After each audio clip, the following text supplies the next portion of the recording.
为师大限将至，往后的路你得独自走了。师傅，你看这是何物？万魂幡，真不愧是魔门弟子。为师还没死透，你就想收我魂魄？蠢材！为师修为高你3个境界，即便将死，又岂会被你这初出茅庐的小子算计？师傅，这幡确实用料下囤，皱纹残缺，它只有收魂养魂的些许功效，没有禁制，也不能操控。那你拿出来做什么？给你当祭魂之所。徒儿就这本事了，这万魂幡你爱进不进吧？你只是为了保我魂魄？不错，师傅，你也知道做孤魂野鬼不好受，一不小心还会被抓去日夜受刑。说不定徒儿将来得道成仙，也能为你重塑肉身。你这婆婆妈妈哪有半分魔门弟子的狠辣？师傅，你就说进不进吧。收！这法宝不一般啊，养魂之效怎会如此之好？徒儿据此改良炼制之法，剔除无用工序，改良皱纹。这小子难道真是个天才？徒儿，你这是做什么？把师傅您的尸身炼成僵尸。虽然您不是炼体的，炼成僵尸也是便宜货色，但有胜于无，总不能浪费，是吧？此子必成大器。你要用禽兽血肉练功，糊涂！野兽之血不可用，会损伤神魂，让你沦为疯子。书上只说不可用，却没说为何不可用。既然不知道原因，那就查明原因。你真要是人血怨气尚可消解，兽血为何不行？若能找出症结，魔修就不必非杀人不可。千百年来无人能解，你凭什么？也许不是无人能解，只是解开的人都不说。这位兄台，我们路过此地，孩子饿了3日，求你施舍一点肉汤。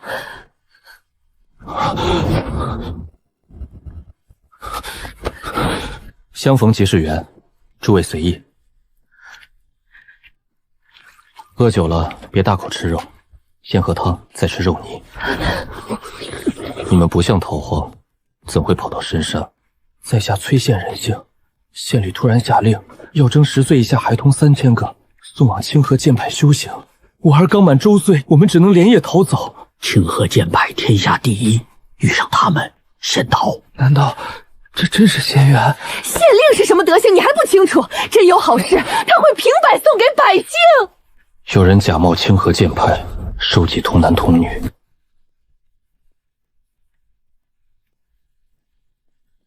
徒儿，你将这3人留在身边，可是想用他们试药？师傅不睡觉，就为了问这个？凡夫俗子见过你的魔门手段，若遇正道修士，随口一说，你便暴露无遗。所以杀了，最稳。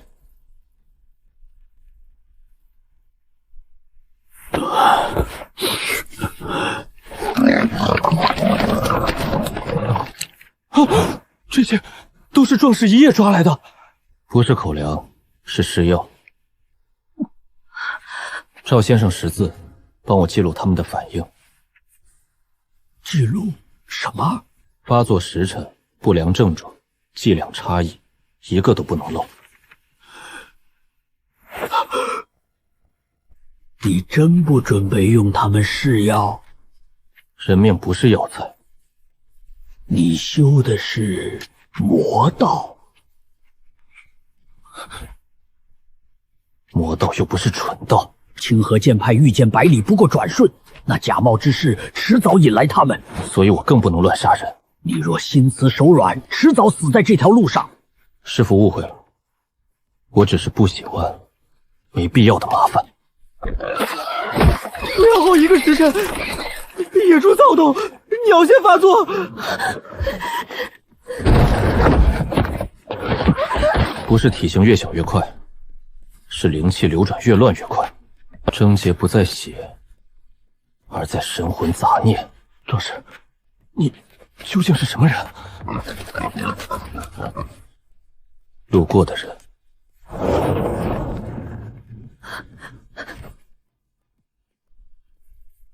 你看出什么了？兽血令人癫狂，不是因为兽血低贱，而是兽类神魂杂乱。若先以药性沉淀杂念，再用静心法炼化，或许能用。或许修仙哪有不冒险的？你要亲自试，不然呢？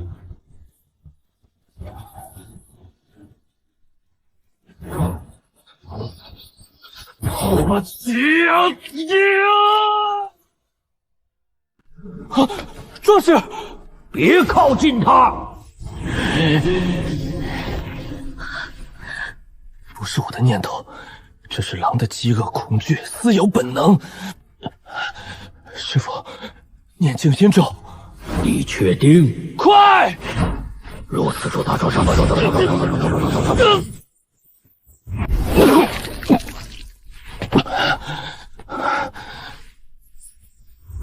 你炼化了兽血丹，没放。壮士，你救我们，又救自己，到底图什么？千金难买我乐意。一条路，不得通。总算大功告成，吾道成矣。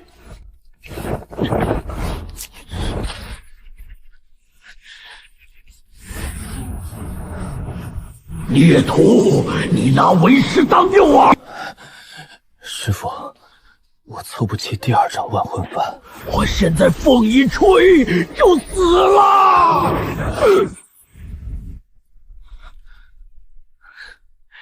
成了。师父，我要去催县。孽徒，你莫不是疯了？兽血丹能用了，可药效太低，山里的野兽不够。崔县有魔头，也有清河和剑修，所以更要去。走远些，耽误3、5年不算什么。这次3、5年，下次就是7、8年。我要叩开仙门，要揽星河入梦。师父，我会把你托付给赵河州一家。将为师扔了！若你修行有成，一定会来寻你。你一个初出茅庐的小魔头，还没到出师的时候。师父，你散尽了魔功。如此一来，清河剑派也看不出端倪。那你怎么办？最多活3年。师父，你这是活腻了吗？我那么辛苦给你炼制万魂幡又有何用？本来我就要死了，早晚并无区别。你不说要成仙吗？3年时光，你若是能达到河道境界，那为师还有救。你还不如让我3年成仙算了。怎么，刚才的雄心壮志呢？若是这般气馁，你还修什么仙？为师要睡一觉了。如果不是要死了，少来打我。河道便是成仙最后一道难关，过了之后，飞升成仙便指日可待了。3年河道，跟3年成仙没什么区别。行过小周天，念咒掐指诀，贫道我本是龙虎山，得了道的小神仙。此处乃是正门官道，按规矩是不许摆摊的呀。闲事莫理，你且看看那白帆。这字嘛，着实有些丑。谁问你字怎么样了？我是让你瞧瞧那白帆插在何处。都警醒着点儿！县太爷征收童男童女之事已经传开，城中江湖好汉云集，咱不过是巡查的，如实汇报便是。走。又跑了一笔生意，这年头就没人想问问补吗？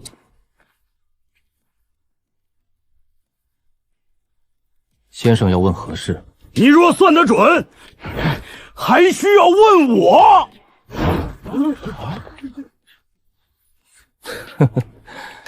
阁下，这是考我来了？怎么算不出来？这点本事都没有，你敢给别人算命，那不害人吗？今日爷爷我便要为民除害。若是阁下不信，不妨先试试。这第一卦，我只收1文钱。若是我说中了，你便给我1文钱；若是错了，100倍奉还。如何？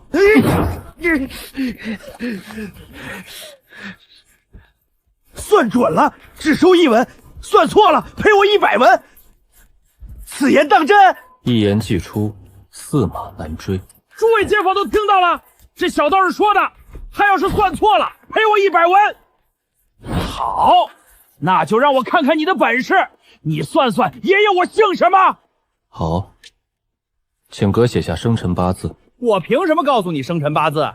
你可没说要我报上这个。哼，算命的不是能看面相吗？这张脸给你看了，算不出来便是你输了，算不出来那就赔钱，别想赖账。我大哥在衙门当差，少了1文钱都能扒了你的皮。既然你苦苦相逼，那小道也只好违背祖师之命，拿出真本事了。你姓王，可有错？错了，爷我姓李，木子李。这王泼皮为了赢，连祖宗姓氏都不认了。呸！1文钱都输不起，真不是东西。回去告他爹去，让王差头抽死他！算你厉害，爷爷我确实姓王。哼，不过让你瞎猫遇到死猴子，蒙中了。但光算这个不算什么本事，敢不敢再赌一次？还是刚才的赌注？我已经为你算过一卦了，已经证明我并非骗子。一次蒙中了能证明什么？你敢不敢再算算我的生辰八字？还是刚才的赌注？看来阁下是非要为难我了。好，今日我让你心服口服，不过赌注要改一改。干什么？说好的1赔100，你这人怎能言而无信？1赔100可以，但你不能赌1文钱。这一卦你要赌2文钱，我若是输了赔你200文，以此类推。你要算多少卦我都跟你赌了，但必须翻倍下注，敢不敢赌？好，这可是你说的，谁也不许反悔。别废话了，你算算我的生辰八字，算不出来算你输。甲辰年7月13亥时1刻，今年20有7。王泼皮，你敢张嘴瞎编？我们去告诉你爹！算你厉害，又算准了，不过2文钱而已。再来，那就先付我2文钱。先记账，爷爷我会少了你2文钱，等算到最后一并结账。下一卦就算一算爷爷我家里有几口人。你父母健在，快30岁还蜗居楼市，娶不到媳妇儿，终日到兄嫂家中蹭饭。你让我说你家只有1人呢，还是将你父母兄嫂都算进去？这次算算我家狗什么毛子啊！你自己都养不活，压根就没养狗。我家门朝南还是朝北？朝西。那是什么门？柳木。我平日爱喝什么酒？宽裕时好饮玉冰烧，拮据时偷什么喝什么。你这牛鼻子，敢污蔑我！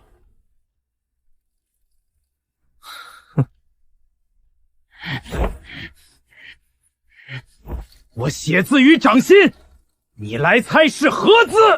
你写了一个王字，但你拇指沾了墨，准备等我说出王字后再加一笔变成玉。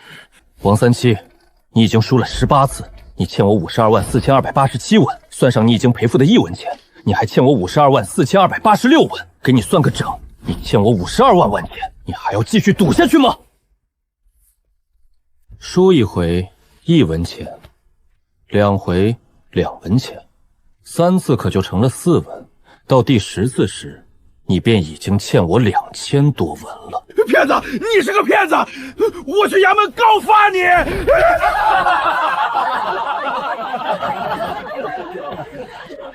多谢各位仗义直言，诸位今日若要算卦，我分文不取。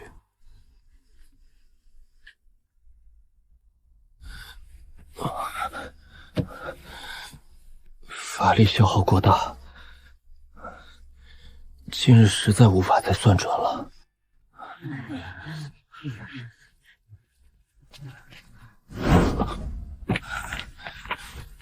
你还真是心急，说好半夜再来，免得旁人瞧见，怎么连几个时辰都等不及呢？道长莫怪，老夫病重，早几个时辰服药也能让他少受些罪。那场戏我演的还算凑合吧，还请道长兑现承诺，赐我仙丹。你这人，平日里偷鸡摸狗、欺压良善，除了这份孝心，当真一无是处。你父亲是气弱体衰，这药能补足亏损，待醒来或许会胃口大开，需清淡饮食3日，方可恢复正常。对我磕头有何用？去给你欺负过的人磕头赔罪去。若让我知晓你还在作恶，我便亲自给你报应。你老夫吃了我的丹药，我也会剖腹挖肚取回来。不敢了，真的不敢了！道长切莫动气，我绝不敢再做恶行。哼，若是真有因果报应就好了。我这种好人，就该有大大的福报。道友刚才所言，好人应该有大福报。小女子有一事不明，你帮了一个恶徒，也算做好事吗？敢问姑娘是何人？清河剑派苏纯一。道友无需担忧，你手中法宝自生灵韵，确实难得，但清河派弟子不会做出杀人夺宝的恶行。我只是心中疑惑，想请教一番。原来是清河剑派高足，在下陈烨，无门无派的散修，陋室不便待客，我请姑娘你去酒馆喝一杯。抱歉，门规所限，我不能喝酒，而且凡尘俗世到处都一样，道友无需介怀。那就喝杯茶吧，我境界可没姑娘那么高，此地太脏了，也不好聊天。说来冒昧，我已暗中观察许久，实在不解道友所为，可否为我解惑？苏姑娘，你为何要观察我？我怀疑你与崔宪强正童男童女之事有关。那你可太看高我了，我不过是旁门左道的散修，才刚到启灵境界，哪有这样的本事？启灵境？但你的卜算之术极为厉害，我还以为是隐藏了修为的前辈高人。我若是真会卜算过去未来，哪里还需要跟王三七演戏呢？不过是演双簧骗骗路人而已。这正是我不解之处。道友，你既然那么多心思演这场戏，为何你后面算得那么精准？数十人问卜，总不能全是与你串通吧？苏姑娘，此乃秘法，是不能外传的。如果你想，不如与我做一笔交易。不知道友想换取何物？我若为苏姑娘解惑，不知能否换一颗凝气丹？我没有凝气丹，不过我有炼制凝气丹的材料。道友倘若能为我解惑，我愿以此相换。成交。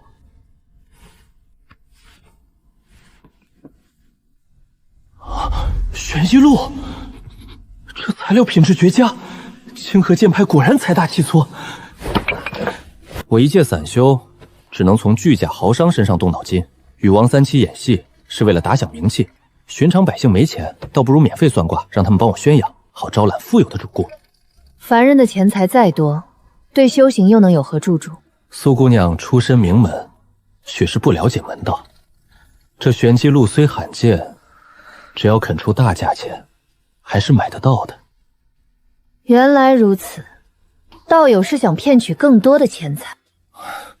当然不是骗钱，我会炼制强身健体的丹药作为交换，价格或许贵些，但绝不是骗。故意抬高价格，难道就不算骗了？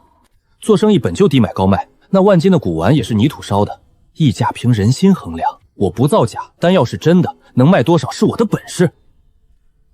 道友所为我已明白，但尚有一事不明。你说你不懂卜算，可为何算得如此精准？不过是江湖把戏，察言观色罢了。人之所求，无非富贵、平安、姻缘、子嗣。老人问子，多半人丁单薄，说的模糊些，他们自己便会对号入座。道友高才，受教了。不入流的小手段与修行无异，若非散修日子难过，我宁愿躲在深山，懒得费心思揣度人心。道友太谦虚了，这种本事在山中修行数百年也练不出来。请问道友，你帮王三七这样一个恶人，也算行善吗？坐而论道，这是正道师考量三观的最高规格交流。这姑娘一脸好骗，却又极难骗。若是在这双眼睛前撒谎，定会被看穿。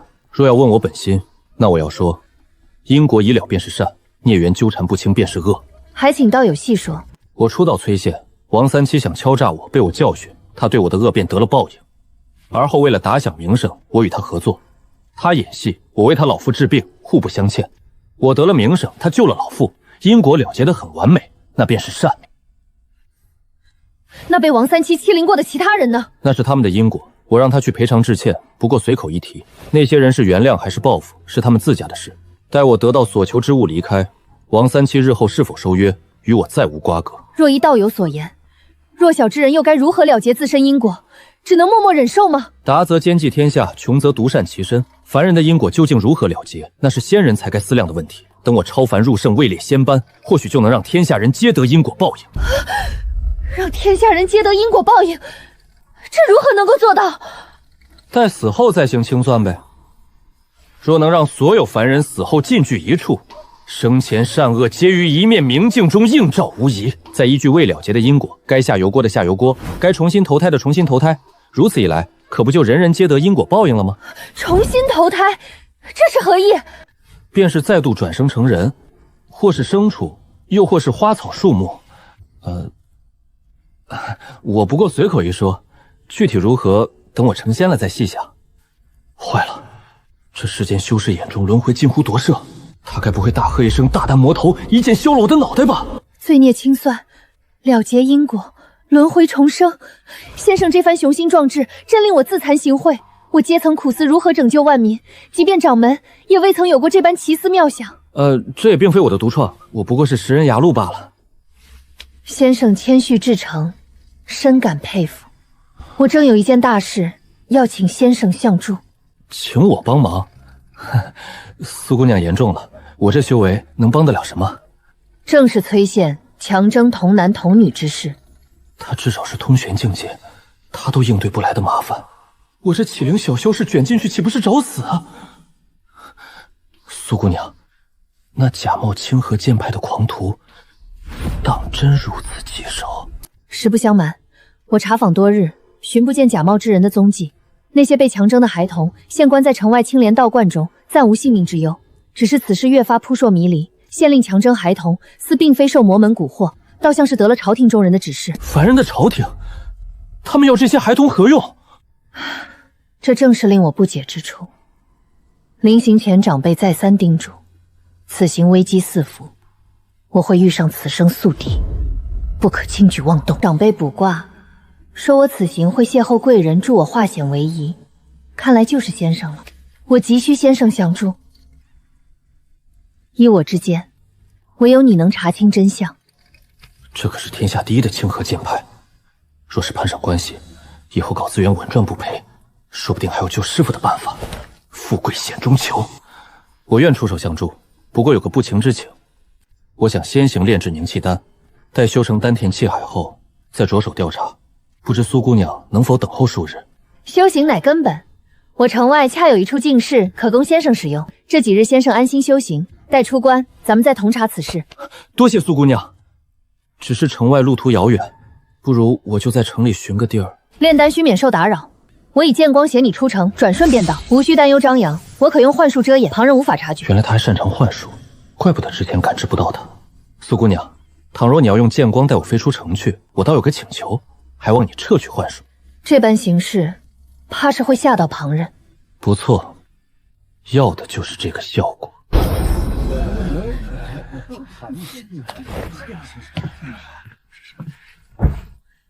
掌柜的，我这个包袱想暂且寄存在您这儿，过几日便来取回。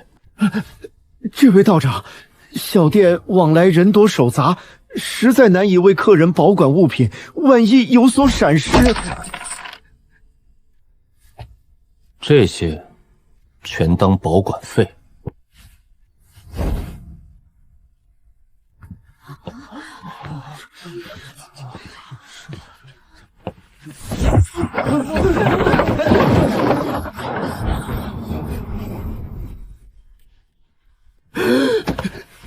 这可是神仙留下的宝贝，万万不能有丝毫损伤。今日过后，我这小神仙的名号算是彻底坐实了。我初次随着师傅飞上天界之时，与道友一样，喊得嗓子都哑了。我当时只觉天地广袤无垠，总想着有朝一日能独自驾驭飞剑，奔赴天涯海角，看尽世间奇景。苏姑娘如今已然能驾驭飞剑，想去哪儿就去哪儿，真正的自由自在。修行之路，越行愈觉艰难。虽说如今已能御剑飞行，可我终年在深山闭关修行，打坐练剑，哪有闲暇外出游玩？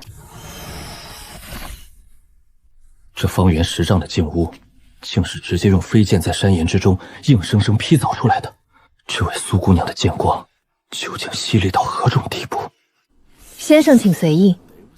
我虽不精于炼丹之术，但门派之中存有相关典籍，这些或许对你凝聚气海能有些许助力。这2本是师父墨慈传授过的普通典籍。气海旋转，竟还有正反之分。顺时针旋转提炼灵气，效率高；逆时针施法更为顺畅。服用2次凝气丹，凝聚2个气海，想法惊人。假设一个气海每年翻倍，30年进阶，2个气海一开始就翻倍，也需29年，差别微乎其微。修仙恰似一门包罗万象的精细学科，还能尝试多次凝聚，这些细节师父可从未提及。若是同时凝聚2个相反方向旋转的丹田气海，会有何效果？真想再要一份材料试试凝聚双气海。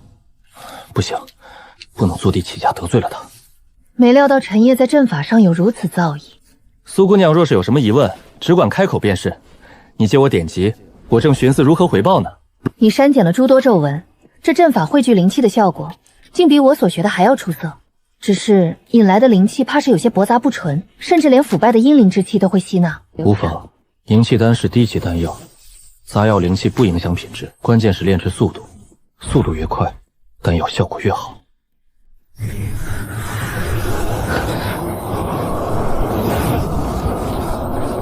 苏姑娘，咱们还是先去查探一下这阴风的源头吧。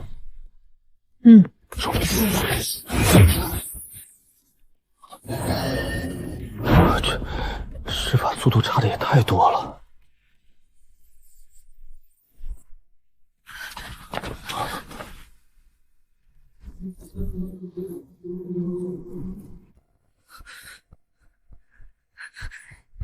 这是魔门血炼之术，用魔头在用人血炼功。真不怪正道对魔门杀的那么狠，这手段连我都想杀了这凶手。苏姑娘，看最上方的尸骸，怕是也死了数日，那魔头未必就在附近。无妨，我能找到。那魔头就在东北处，300里之外。300里追踪距离，师傅，咱们魔修还是见识太少了。此行或有风险，我未必能护先生周全，但斩妖除魔乃我辈义不容辞之事。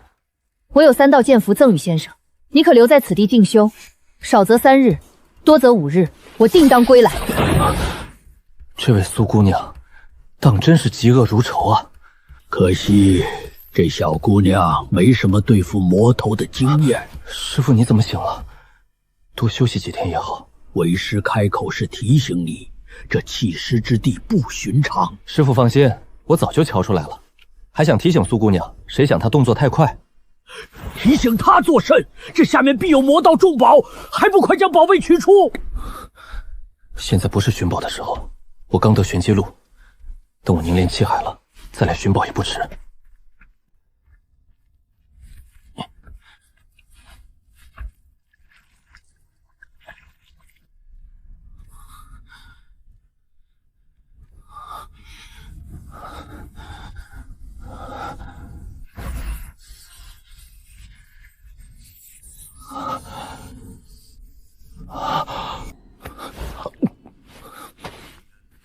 凝气丹入丹田，灵气环绕，外壳剥离。360周天，气血每转一次便淡去1分，气血消散，就是现在。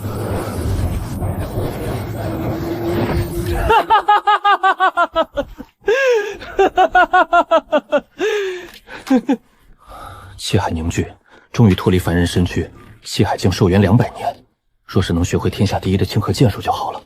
可惜我这魔修身份去求真传就是找死，如今修为已成，是时候去探究一下那个神秘的尸坑了。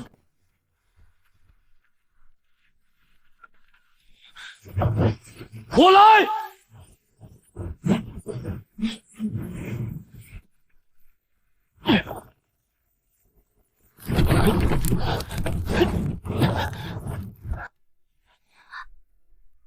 你这封定寺庙是何意？阿弥陀佛，施主满怀杀意，不管有何来意，切莫伤及外面旁人。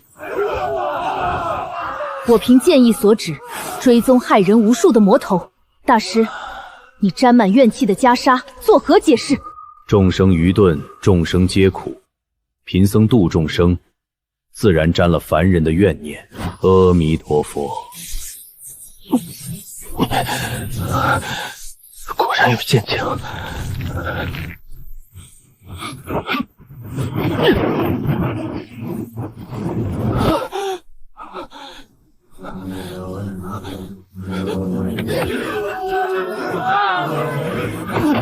放下屠刀，立地成佛，自废双耳。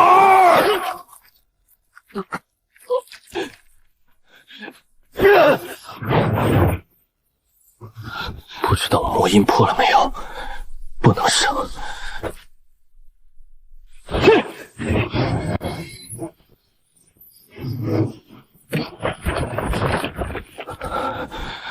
人血丹能治我这双失龙的耳朵，可惜副作用太大，暂且不急着吃。染血咒，恶毒至极，且切手繁琐。2道绝顶的清河剑符换这玩意儿，亏了。万魂幡比师傅那粗制滥造的玩意儿好多了。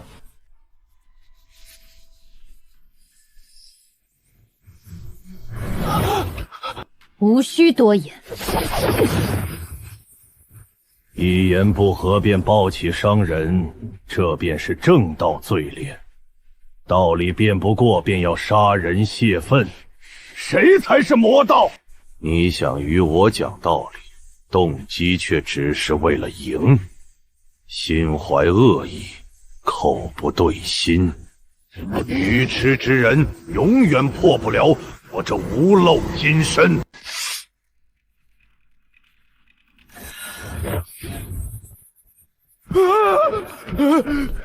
以神养剑，你不怕剑锋反噬，连神魂都受损？剑心及人心，精诚如一，两心皆正，何惧受伤？魔头，受死！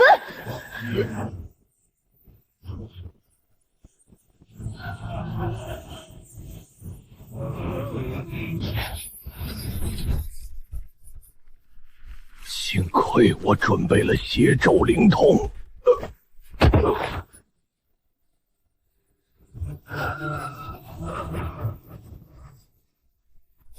邪咒灵童，用亲生骨肉回去神智炼制。原来这满坑尸佛都是为了喂养他，确保肉身不会。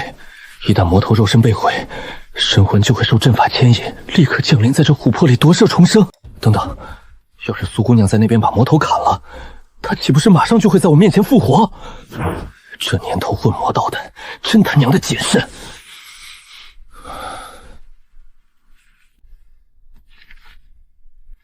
泡水不烂，也没有翻越的卷边缺角，只有这一道白痕。这白痕，该不会是刚才那道剑斧砍出来的吧？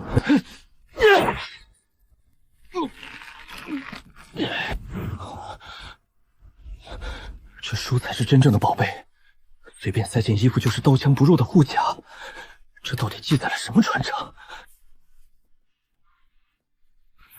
此因积善施救众生，手中金蝎震开地狱之门，大悲大愿，大圣大慈，本尊地藏菩萨。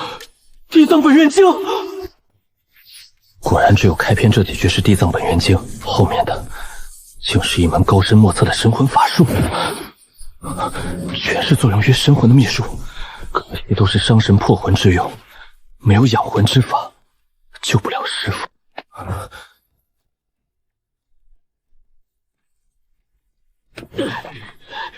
藏好灵童，破咒连神，多一条命。师傅，徒儿是3年便要飞升成仙的，何必为夺舍做准备？妇人之仁，速悔之，否则魔头夺舍随手炼化你。师傅，值得冒险。你夺舍经验丰富，如果我布阵阻挡魔头神魂，能挡多久？你难挡通玄一击，但神魂离体如无根之木，施法越多，消散越快。隔绝联系，困魂拖延。修仙哪有不冒风险的？万事俱备，就等苏姑娘斩了那魔头的肉身了。毕竟，清河剑术天下可是第一呀。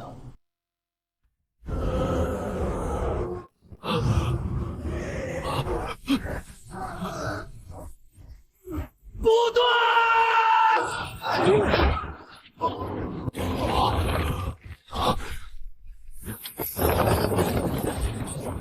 万魂幡，这是我的万魂幡！抓不住就砍了，保命要紧。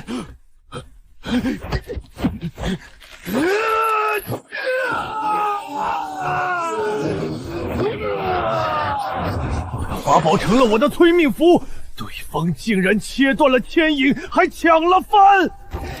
阿弥陀佛，我与施主并无仇怨，为何害我性命？业障缠身，必有恶报！这和尚对着空气念叨，就能渡金身？人魂在衰弱，必须把他骗出来，同归于尽。施主，既然要害我性命，为何不敢出来一见？若是知道此事见不得光，不如回头是岸，撤去阵法还来得及。阿弥陀佛，大师误会了，我不是要害你，我是要渡你早登极乐。世间乃是苦海，回头是岸就是赶紧去死。我一片苦心，请大师早进我的幡吧。那你为何不敢与我相见？阿弥陀佛，我不求回报，不需要大师记住我的长相。施主如此做派，有损清河剑派威名。你若真有本事，解开束缚，让我见识见识天下第一的清河剑诀。我的好师姐啊，说好不暴露身份的。好，既然你知晓我来历，我也不能坏了清河威名。为公平起见，我解开万魂幡，与你公平一战。好，有担当，解开幡，我让你3招。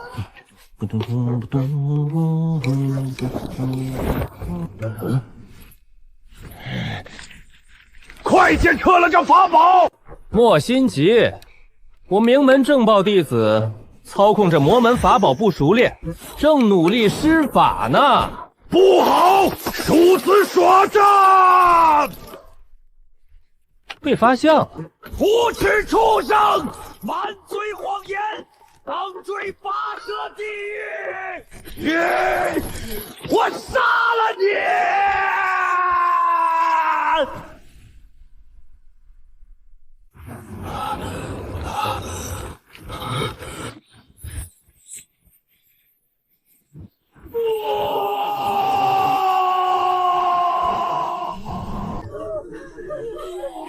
笑得真惨，让他们报了仇，冤魂就不够凶了，法宝毁了一半。师傅，我还没龙透，没掏空他所学钱，我会留他一口气。至于那些冤魂，总不能拦着人家报仇吧？万魂幡就是要冤魂培养戾气，一旦让他们大仇得报，戾气消散，哪来万鬼噬人的威势？师傅，账不是这么算的，这法宝废了一半，却能让我跟苏姑娘多换几张剑符，不亏。你以为那剑符是寻常灵符？那是他长辈送的保命重宝，这人情大得吓人。既然人情大，因果就越深越好。做人最忌讳墙头草。师傅，要跟苏姑娘合作，就绝不能中途暴露魔头本性，帮人必须帮到底。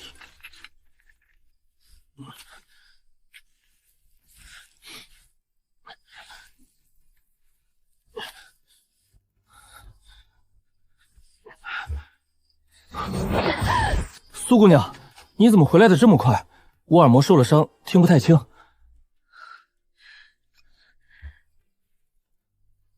哦，如雪，我只斩了那魔头的肉身，让他神魂走脱，怕你有危险便赶了回来。不过看来我来晚了，先生，关于那魔头的去处，还有这万魂幡，可否为我解惑？苏姑娘，我只知道那魔头想在这复活，至于他之前做过的恶事，不如我们一起来问问这幡里的大师吧。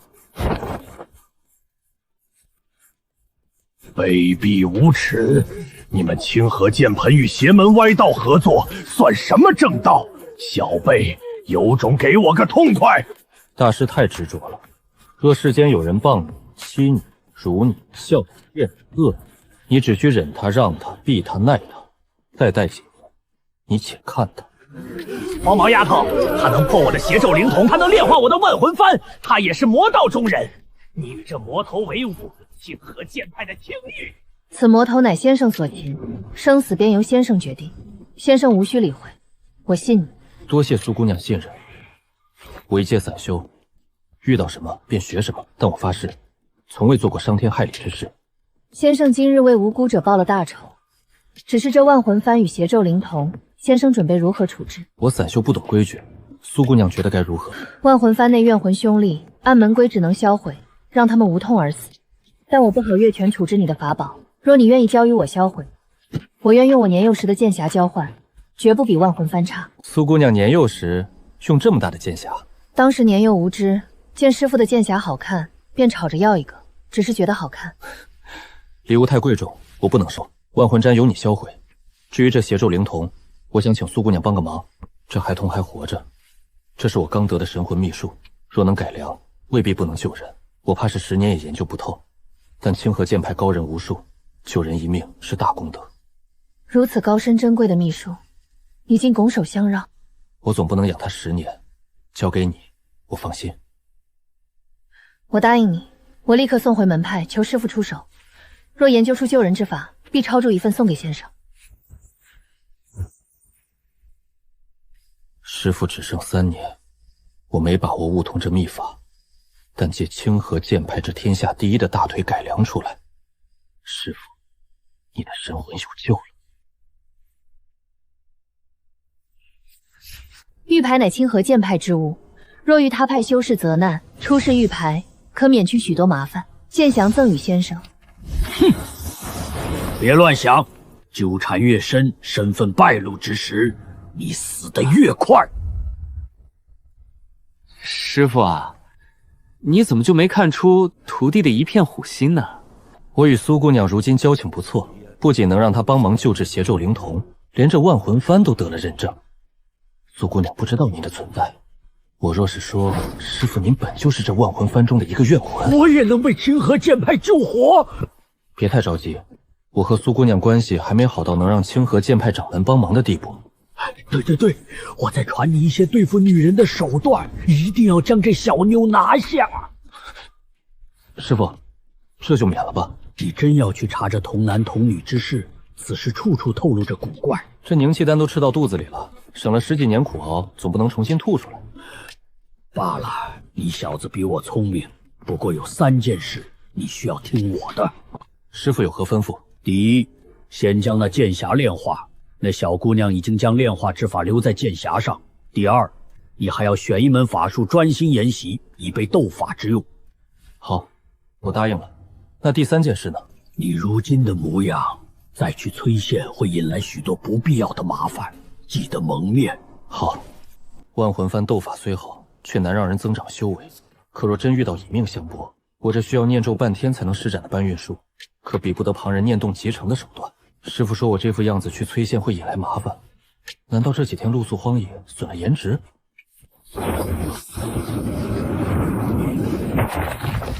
拜见恩公！老人家无需多礼。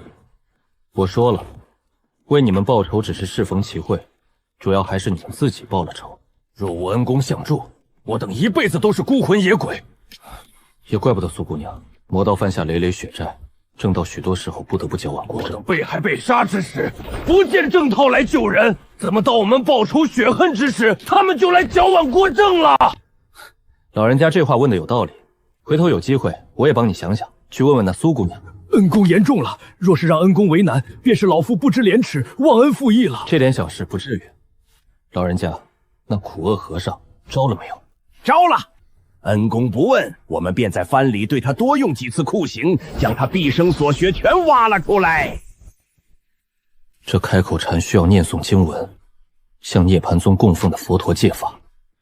看涅槃宗弟子的行事作风，这连名字都没有的佛陀，多半是个邪神。向他戒法，早晚得出事。居、所、问、行，还是这4门神魂秘术练起来稳妥。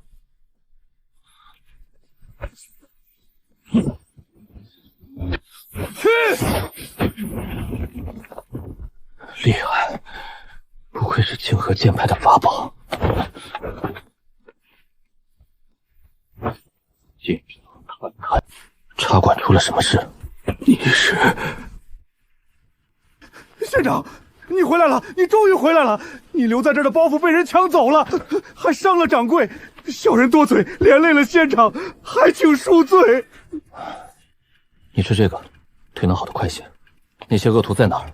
叫什么名字？他们有10几人，小人不知道他们叫什么名字。他们之所以动手，就是吹嘘他们的公子容颜天下无双。我反驳了几句，他们便动手了，还留了一句话：若是要找他们，便去横道客栈找天字4号房。去吧，以后少做这些口舌之争。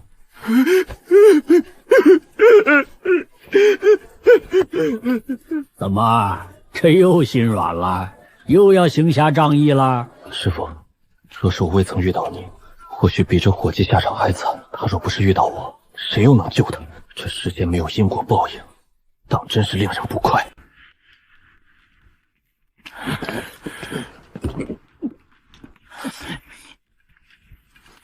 最近崔县强征童男童女，引来众多江湖人，寻常客栈早已不接外客，唯有这规矩森严还能容身。入店不许动刀枪，坏规矩便人头落地。今日来是要扬名的，便稍微欺负一下凡人吧。有意思，左目右瞳，这是从进门就开始给江湖人分3、8、9等了。这位小道长是想进这同门又推不开吗？要不要我帮你啊？开门费只要10两哦。大水冲了龙王庙，公子已经到了。姑娘怕是认错人了，你我素未谋面。没错没错，天字4号房，对吗？我与公子确实素未谋面，但早就久仰大名了。瞧，本姑娘这手艺不差吧？姑娘打开这门，不怕我跟你一起进去，坏了这客栈的规矩。混江湖又不仅仅是打打杀杀，要讲人脉的嘛。再说了，公子你不是早就已经进过同门了？蓝姑娘与我初次见面，如何能认得出我？这怎么可能认错？公子这张脸，世上哪有第2位？我看你一眼就差点陷进去了。公子最近风光无限，听说什么裂谷狂妖、黑山菊煞，还有9指剥皮鬼都来投奔公子共商大计呢。这些名字一听就不是什么好人，结果都来救孩子，这商量的是什么大计？造反是吧？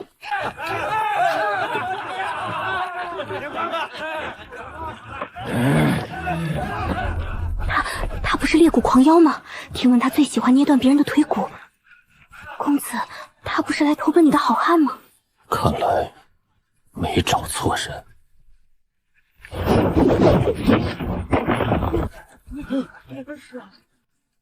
是你打断了百叶茶馆那位伙计的腿吗？我再问一次，百叶茶馆的掌柜与伙计是谁打伤的？不是说横刀客栈不许动刀枪吗？确实不许动我。小心！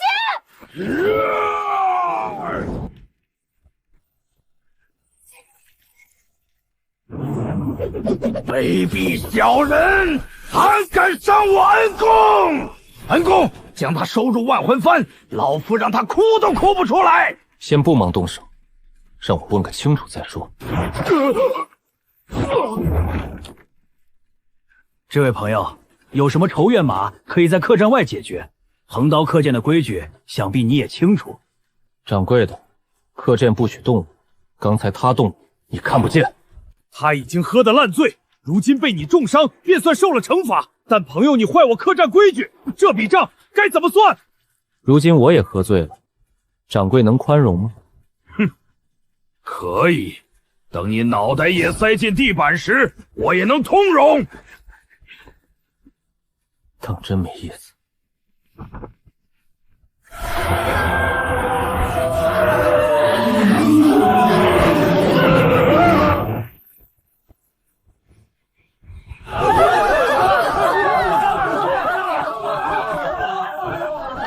蓝姑娘，请稍等。这位公子，我可什么都不知道啊！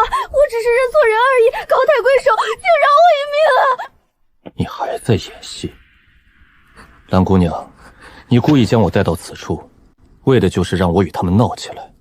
在我进横刀客栈之前，你便在这里等着了。公子误会了，我与你在同门之前是初次见面，我真的没有。一开始我也没察觉到不对，但刚才那胖掌柜与我四目相对时，也愣了好一会儿。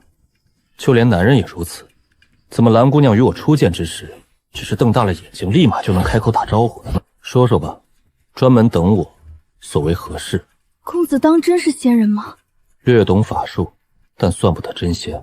好，想必公子也知道崔县强征之事。我将公子引到此处，其实就是为了救人。既然是你故意挑起事端，那便算你欠我的。公子说的对，我欠你的，我一定还，我什么都愿意。请公子给我一个将功赎罪的机会。那你去为我取些东西来。原来是取东西啊！去将县衙里所有强征童男童女的相关文书给我偷出来，还有县令勾结江湖人士设教陷害的证据，一个不落的给我送来。这崔县的县衙比州府还要守卫森严，我怕死就入我万魂幡吧，死了就不怕死了。不，公子饶命，我这就去。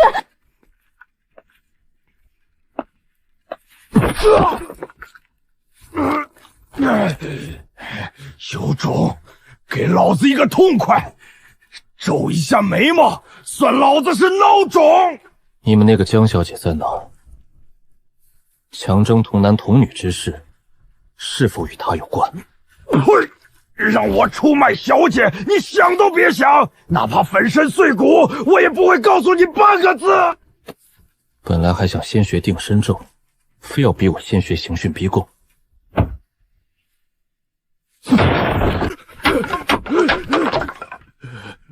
画地为牢，折木成家，一二罪孽，不得超生。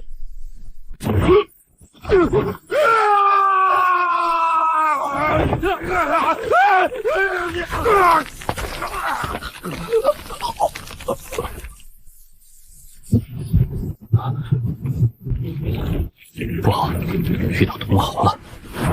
这是魔门的魅惑之术，那江小姐竟也是个魔头，莫非她就是崔县强征童男童女的幕后黑手？师傅，这魅惑之术怎么解的来着？好恶毒的手段！这thần惑之篇至少要损耗30年寿命，估计是自己摸索出来的，所以我也不会急。说吧，那位江小姐是谁？江小姐，我们跟她见了一面，就被她感化了。她刚来崔县2天，就跟县令勾结，用我们做诱饵，把真正的侠士骗来这里。县长饶命啊！这一届江湖人的素质，未免也太低了。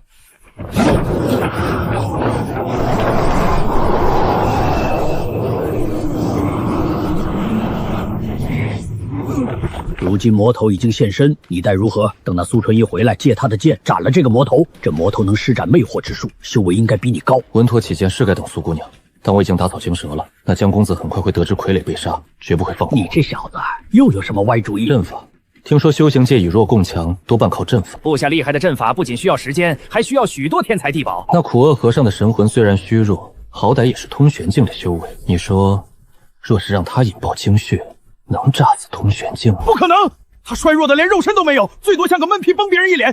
你想干嘛？缺了肉身，咱们给他找一个便是，试试呗。既然要做，不如做决绝些。你小子真发疯啊！炼尸控魂可是魔门手段，而且你未必有那么多时间可以准备，对方随时会追来。拼一把，再不行，我还有苏姑娘的剑符保命。而且，徒儿有办法拖延一下。平和剑派外门弟子陈夜擒恶徒于此，欲寻仇者，7日后黄昏，城南百里无名孤峰了断恩仇。这玉牌可是真货，你就用来骗人？做戏做全套，不然怎么骗得过魔头？说的轻巧，你这杀人炼魂又准备炼尸，不怕你的苏姑娘知道了，直接砍你脑袋？我有自己的行事准则，罪大恶极之人杀了也就杀了。如今是清河剑派地位高，但无于我，何必低眉顺手？吃软饭能吃得这么硬，真是个不要脸的小魔头。师妹，你这整天板着一张脸，这脸色是给谁看的？若是看不惯，没必要委屈自己坐马车。得意什么？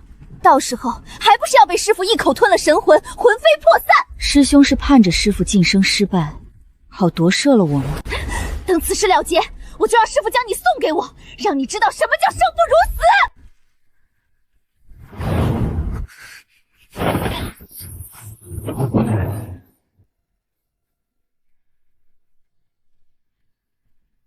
郡主，我回来了。事情办得如何？郡主料事如神，小神仙真有本事。没过多久就发现我故意引诱他与江时月的人闹起来。我在横刀客栈见到了他的留言，是清河剑派。清河剑派总算来了。郡主，这清河剑派真能对付得了那些魔头吗？不知道，但总不能坐以待毙。老魔头寿元将近，我假借为他收集血石，暗地打出清河剑派的旗号，只怕能引来正道斩妖除魔。郡主，他在客栈留了口信，要与那江时月在7日后决斗，我们怎么办？你如今还能找得到他吗？找不到，这不太对。为何要你去偷县衙的文书？还有，他为何要约在7日之后？你回到客栈之时，没见到那些被他伤了的武林人士？尸首也见到？没有，一个都没见着，连尸体也没有。会不会是被他生擒了？就算是抓人质，哪里需要10几个人全部抓走？生不见人，死不见尸。这个清河剑派的修士，恐怕也是个杀人烈士的魔头。生不见人，死不见尸，连骨头都没留下。郡主，不是都说清河剑派是名门正派吗？我看那位小哥不像个魔头啊。傻丫头，你看那江时月用各种秘术改换容貌，难道长得不好看吗？差远了，那位小哥比这个小魔头长得好看10倍，不，100倍。不，莫非是被魔门的魅惑之术扭曲了大脑？我命令你，现在去找到那个躲起来的魔头，杀了他！遵命，郡主，我尽力去办。傻丫头，我不过开个玩笑。往后遇到修行者，保存自身才是最重要。郡主，你刚才不是还命我去杀了？若他真是魔头，那7日后的战书一定是误导江时月的陷阱。若是能知晓他心中所想，或许我能驱虎吞狼。郡主放心，我一定不负所托。保存自身优先，不需要再独自与那修士见面。今晚先好好休息。那今晚还像小时候那样？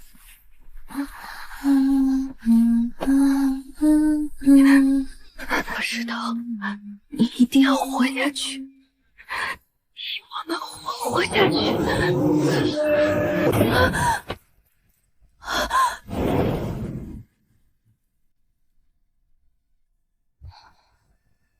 世上真有如此好看的人。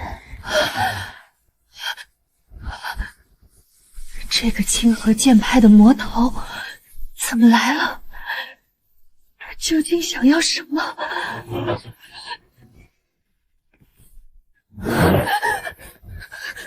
不知道长想知道什么？我想知道这崔县强征童男童女，究竟是为了谁？我可以告诉你一切，但你先告诉我，你对小石头做了什么？放心，我不曾动什么手脚。既然我已为你解惑，那你也该回答我的问题了。不错，强征3000生灵确实是我的命令。我拜天武老人为师，他修炼魔功需要3000生灵。郡主，无需如此。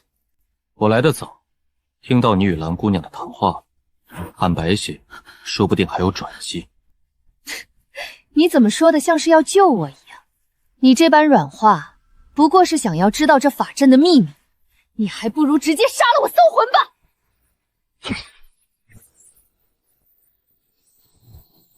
郡主，原来你也是邪咒灵童，杀了你天武老人便会心生感应。你想让我跟那魔头两败俱伤？等等，不对，蓝姑娘怎么也是邪咒灵童？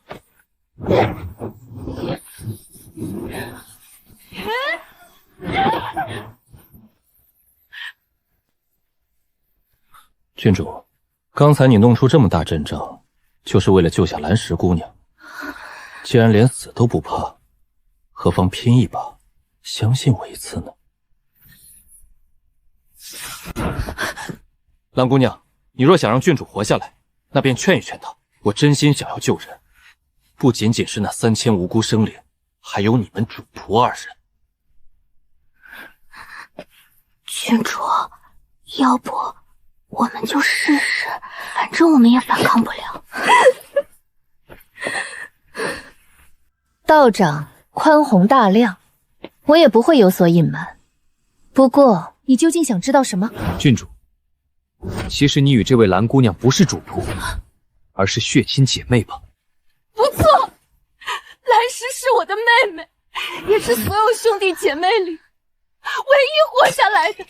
那老魔头从我记事开始，逼着我将他们变跟我一样的傀儡。那么多年，只有蓝石活了下来，其他都死在我的手上，是我亲手杀了他们。所以，你故意引来清河剑派，就是为了将事情闹大，希望有正道修士可以救你脱离苦海，对吗？确实如此。我想，你其实并非清河剑派的修士，也只是假冒正道，对吗？猜得不错，我确实并非正道修士。最后的希望也没了，到时候吴老人便要出关，我们姐妹终究难逃此劫。不过，我还真认识清河剑派的修士，他们一定能救你们出苦海。当真？自然是真的。只不过在此之前，请郡主将那魔头所有的情报都告诉我。他如今是什么修为境界？我对修行所知不多，但听他说，他早已是通玄境，这次是希望神魂蜕变，突破到化神境界。还只是通玄吗？那便简单了。苏纯一也是通玄境，但清河剑派天下第一。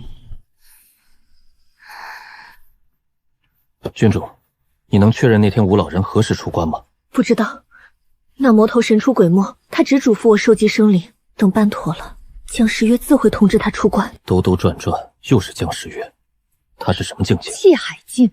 他曾逼我耗费许多人命，帮他寻来洗炼肉身的钢煞之宝，结果谁想到他伸手抓起一枚沾染钢煞的玉石，当场惨叫出声，吓得直接扔了出去。从此之后，那一箱用生灵换来的钢煞玉石就被锁在他的密室之中，他再也不敢碰，根本不敢突破境界。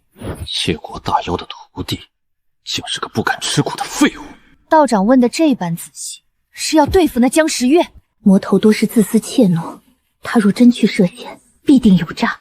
若能让他们内斗消耗，或许才有一线生机。江时月无足轻重，若除掉他，反而会惊动那老魔头马上察觉。郡主，眼下孩子们并无安危之虞，倒是你与蓝姑娘被中了诡异禁制，若不能及时解决，随时会万劫不复。若是道长真能救我姐妹脱离苦海，我愿意。可别乱说，我不求任何回报，你可别传出去毁我清誉。只要传出去变成邪恩图报，我以后还怎么在苏纯一那儿抱大腿？难道这世上真有好人？说好的解除恶咒，怎么像个采花贼？两位姑娘见谅，在郡主府解不开恶咒，这样带你们走能省时间。这天大地大，只要那老魔头还活着，我去哪里都没区别。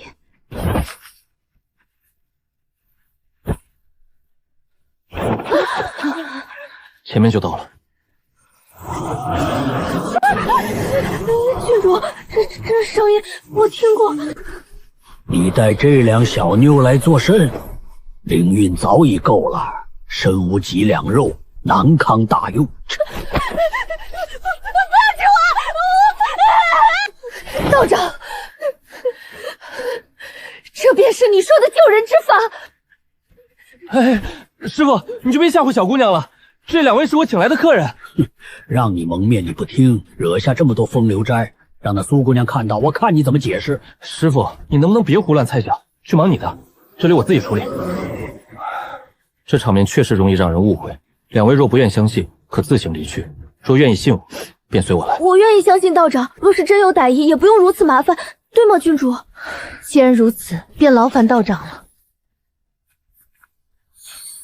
我会取两位的一缕灵气，让师傅捏造2个替身，将你们身上的恶诊过去，但替身必就气息不纯，有可能马上被那老魔头发现。小石头，你去把把风，以免有人打扰。哦。道长，能否将小石头身上的恶咒转移到我的身上？那样是否更有把握？郡主若是真要牺牲自己，我倒是有另一个办法。道长，请讲，只要能救下小石头，我都愿意，我都愿意。那是我的法宝，你愿意入万魂幡吗？我这一生本无意义，若不是为了小石头，我早几年就自我了断了。想来那魔头就是故意留他性命，让我舍不得死。终究没等到苏姑娘的剑光。动手吧！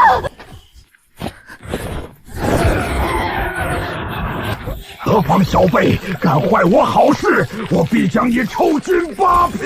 不！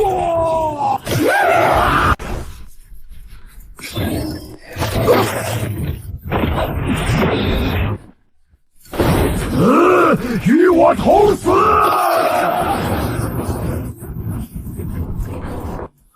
入我万魂幡，还有一线生机。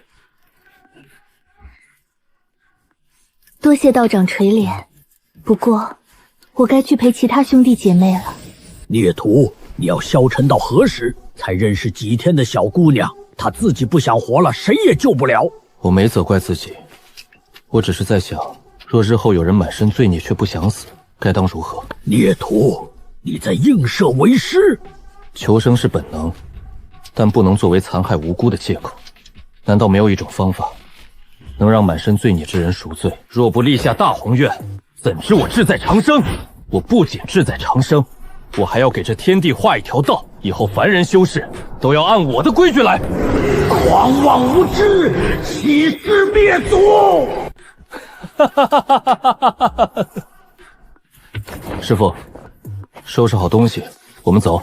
去哪儿？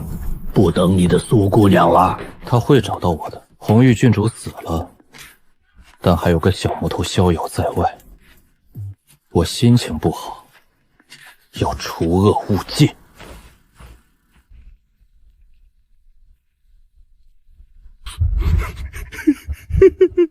明明全城带笑，为何又人人带笑？苏姑娘总算回来了，先喝口茶歇一歇。比上次的味道好。这次是真正的好茶。童男童女之事解决了？大部分已遣送回家。这几天小石头帮了忙，确认孩子们都安置好了。这本是我该解决的事，没想到最后只做了冷眼旁观。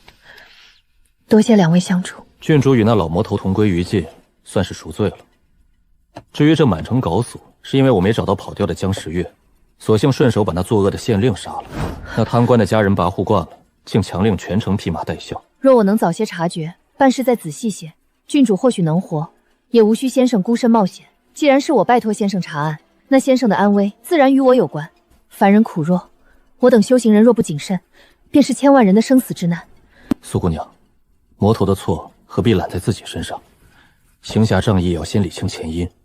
是我自己选择冒险对付魔头，前因在我，即使被害了，也怪不到你头上。多谢先生解惑，此次历练能玉先生是人生大幸。崔县事了，先生往后有何打算？一切散修，自然是找个清净地，尽快进入罡煞境。若先生有意，我可以向掌门推荐你加入清河剑派。掌门对先生赞誉有加，还命我传话，先生所传秘术事关重大，剑派愿以法宝作为谢礼。龟派掌门听说我的事了，不过分别之前，我有一事相求。先生请讲。江时月那个小魔头跑了，除恶务尽，我想请苏姑娘帮忙找到他，将他杀了，崔县的事才算完。先生所言有理，这一次我绝不会再让先生孤身犯险。蓝姑娘，我们要去斩妖除魔了，你若有意，便随我们一同前去。待解决了江时月，为你报了仇，你便可以无牵无挂去过自己的日子。你若是无处可去，我可以为你寻一处落脚之地。清河剑派附近的城镇富庶安宁，想要好好过活并不是难事。我知道凡夫俗子靠脚走路跟不上会飞的仙人，但我不想孤独一人。我从未试过孤独一人。道长，你能教我修行吗？我很能吃苦，我保证不会拖后腿，我什么都愿意。你要修行，跟我一个散修学。苏姑娘是清河剑派的高祖，拜入清河门下才是一步登天。我能跟你学吗？姑娘，你若只是为了追随他而修行，不出1年就会跟不上，终究会成为累赘。怎会？我练功从不偷懒。因为你追随的是修行的天才。运气而已，我提前做了些准备。先生无需自谦，你对阴阳五行的了解远胜于我。2个通玄魔头死在你手上，便是无人可及的天赋。既然你心中不服，那便让你看看先生与寻常修士的差距。我们这就去找那躲起来的魔头，将崔县之事彻底解决。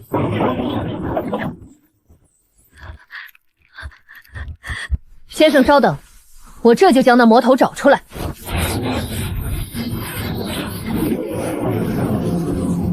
苏姑娘以剑气为阵，推算魔头行踪，这究竟是什么原理？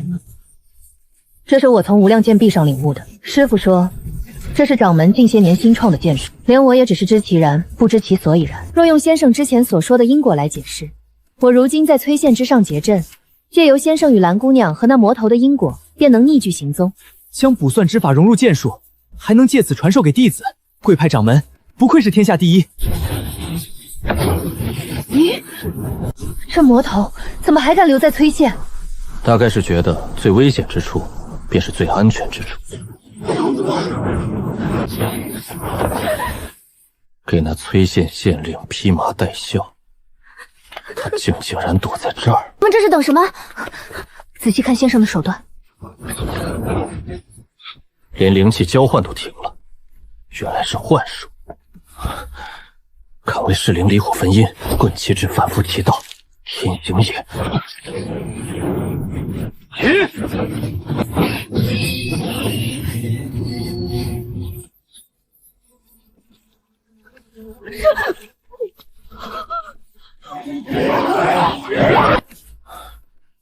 魔头就是魔头，草菅人命，只当等闲。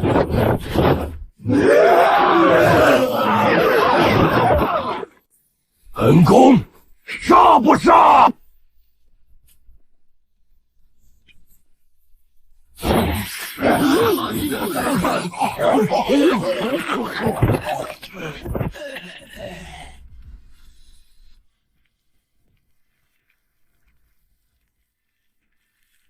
你为何咄咄逼人？我师父莫名横死，崔县变天，我只想在此躲避3-5个月。大家都是同道中人，没必要拼个你死我活。华夏道来，什么都可以商量。谁跟你这魔头是同道中人？你敢说你不是魔门中人？拿着万魂幡，用着下三滥的迷药，难道你真以为假冒清河剑派弟子没人能看穿吗？这位就是正牌的清河剑派弟子，你不服可以问问他的意见。当我是傻子吗？当着清河剑派弟子的面用万魂幡和魔门迷药，他要是清河剑派的，我将名字倒过来写。跟个死人解释什么？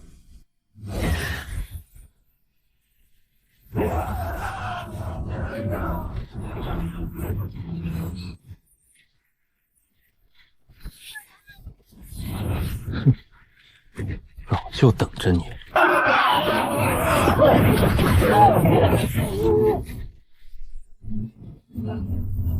速速投降，入我万魂幡，好好忏悔你的罪孽。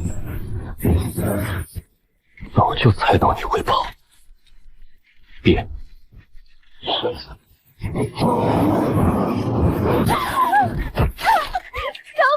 我投降！饶命啊！我还有藏起来的法宝丹药，我可以全部收。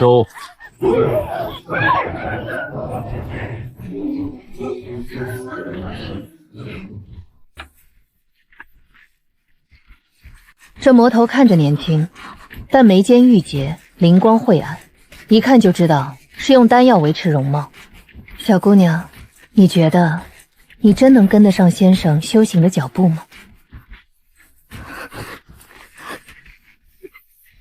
随我去清河吧。你若是寻得修行的意义，将来总有一日能再见。仙女姐姐，我随你去清河。多谢苏姑娘出手相助。先生知道清河剑派弟子稀少，蓝姑娘资质不凡，心思单纯，正适合我派。回茶楼歇着吧。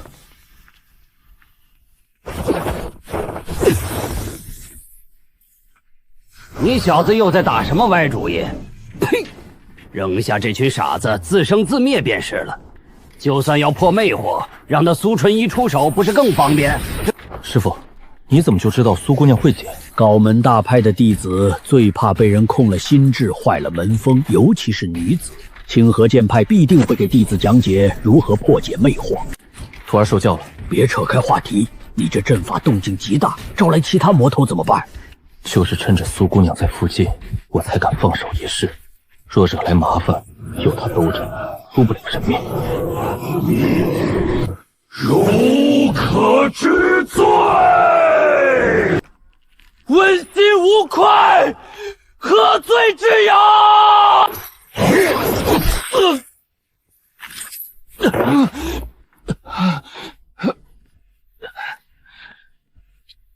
骗人容易，骗自己就难了。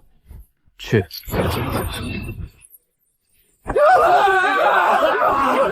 饶命！居所问行，四门合一，气海果然在拓宽。大胆魔头，竟敢在闹市伤人！我焚香门魏长生，今日便要替天行道。果然没猜错，莫次提醒过，杀人练功不能大规模搞，弄出点动静，隔着几百里也清晰可见。这位，就这，不够灵活，不会爆炸，就是普通的火。焚香门的弟子，就这。初入气海境，灵气淬体都还没完成，一出手就狼狈逃窜，如何能是我的对手？果然只是凡火而已。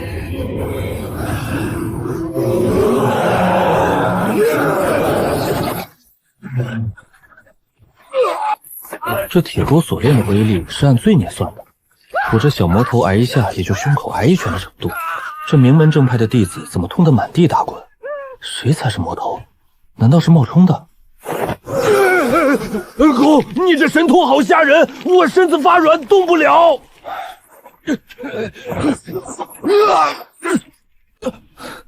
道友莫怪，我只是为了自保。该死的魔头，我必杀你！你要做什么？你敢抢我焚香门的宝贝？道友莫怪，毕竟谁也不知道一个修士的储物袋里可以掏出什么宝贝，我这是自保，自保而已。这玉佩满是木性灵气，对上坤下，择地淬，怕是能唤出木刺将我身子贯穿。我暂时替你保管。胡言乱语！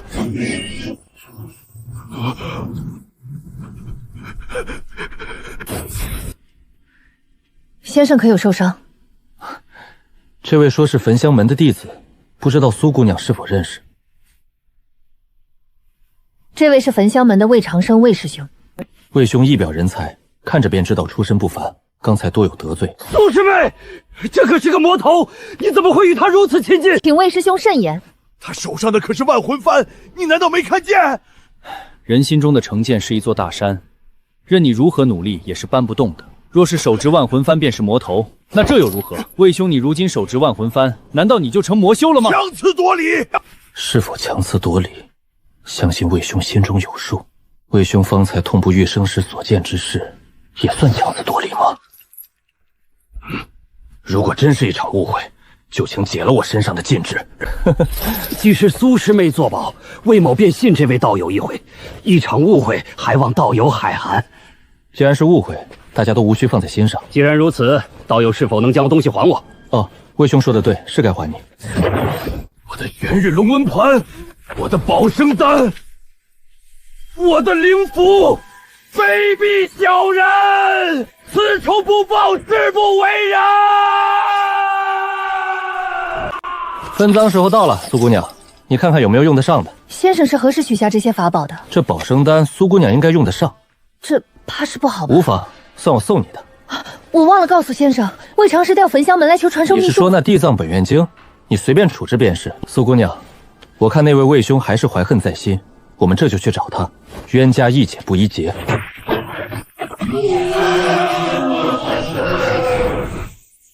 收拾残局，收尸报官。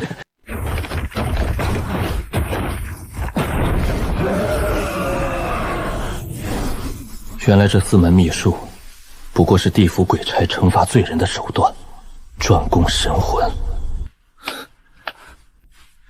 阵法已拆，你们收拾残局，收尸报官。凡人的事，凡人自己解决。苏姑娘，那焚香门一共收集了多少种天书秘术？根据坊间传言，已超过10门，且每一本内容都不相同。焚香门推崇博学，最有名的是《太上丹经》，其炼丹术是毋庸置疑的天下第一。不知道用地藏本愿经能不能把他们保库换空？除了这太上丹经，还有哪些天书？比较有名的还有灵炉真术、八门遁甲以及鲁班书，分别是医术、风水阵法与机关符咒。焚香门弟子日常都要学3门以上的杂学。苏姑娘，有什么不对吗？魏长生不应该跑得太远，除非他故意躲起来，否则我们早应该追上了。能否用那占卜剑术来找到他？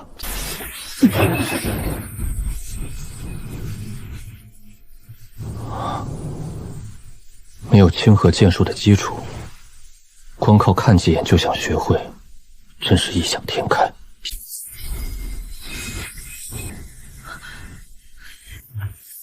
小心！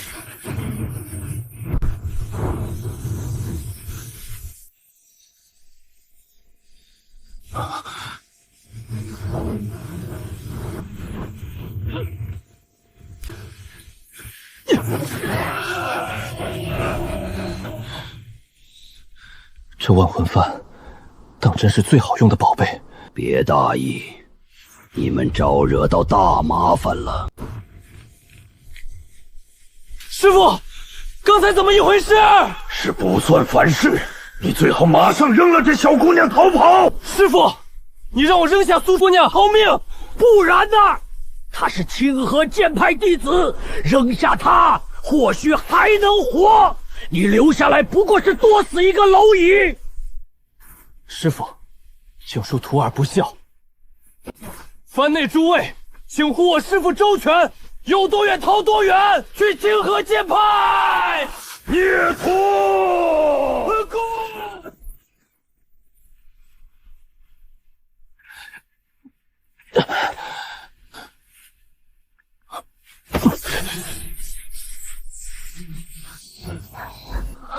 苏姑娘，你感觉如何？剑气反噬，并无大碍。也就是说，不能再御剑飞行了。抱歉，连累你了。苏姑娘，方才在天上，你都听到了？令师与你所说，我都听见了。苏姑娘莫怪，我师父被我炼入万魂幡中了。不过那是他自愿的，可不是我欺师灭种啊。先生此时还有心情说笑，我何时怀疑过先生？苏姑娘，既然你用不了飞剑传书，不知还有何法能联络清河剑派？我们必须快走。先生为何不听令师所言？我是清河剑派弟子，一般魔头也不敢对我如何。你太小瞧魔头的狠辣了。方才剑气反噬，你下意识将我护在身后，我便绝不会将你抛下。一般魔头也不敢对我如何。你太小瞧魔头的狠辣了。方才剑气反噬，你下意识将我护在身后，我便绝不会将你抛下。我需要3日时间才能恢复灵气运转。先生认为，我们如今应当如何应对？那高人若是焚香门前辈，以你的身份自然无虞，但若惹到了厉害的魔头，魏长坑怕是已经遭了难。你们名门正派的弟子若是身陨，门派内点着的魂灯便会熄灭，长辈必定马上知晓，对吗？正是。既然如此，焚香门必定会派高人前来调查魏长生的死因。苏姑娘，我们现在就去焚香门的方向，或许在路上就能迎到救援。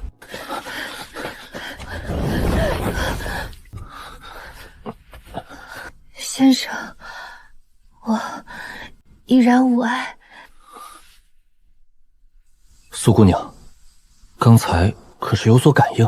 先生果然神机妙算，留在石碑下的草人已经破碎。还真是运气，那老魔头果然不会卜算。卜算之道神秘莫测，他修为再高，也只能靠因果模糊感应方位。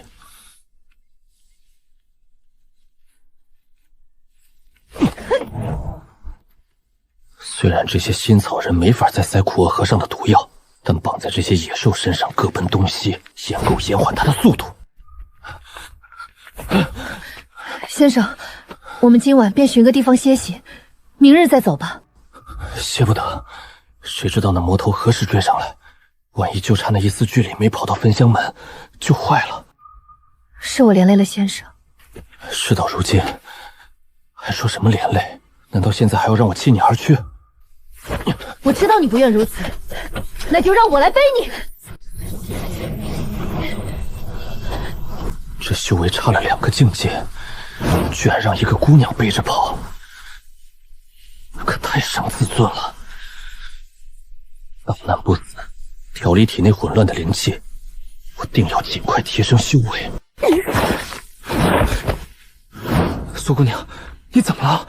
又有草人被毁了，不过也算好事，说明那人又被我们骗了。不对，正常人最多只会上1次当。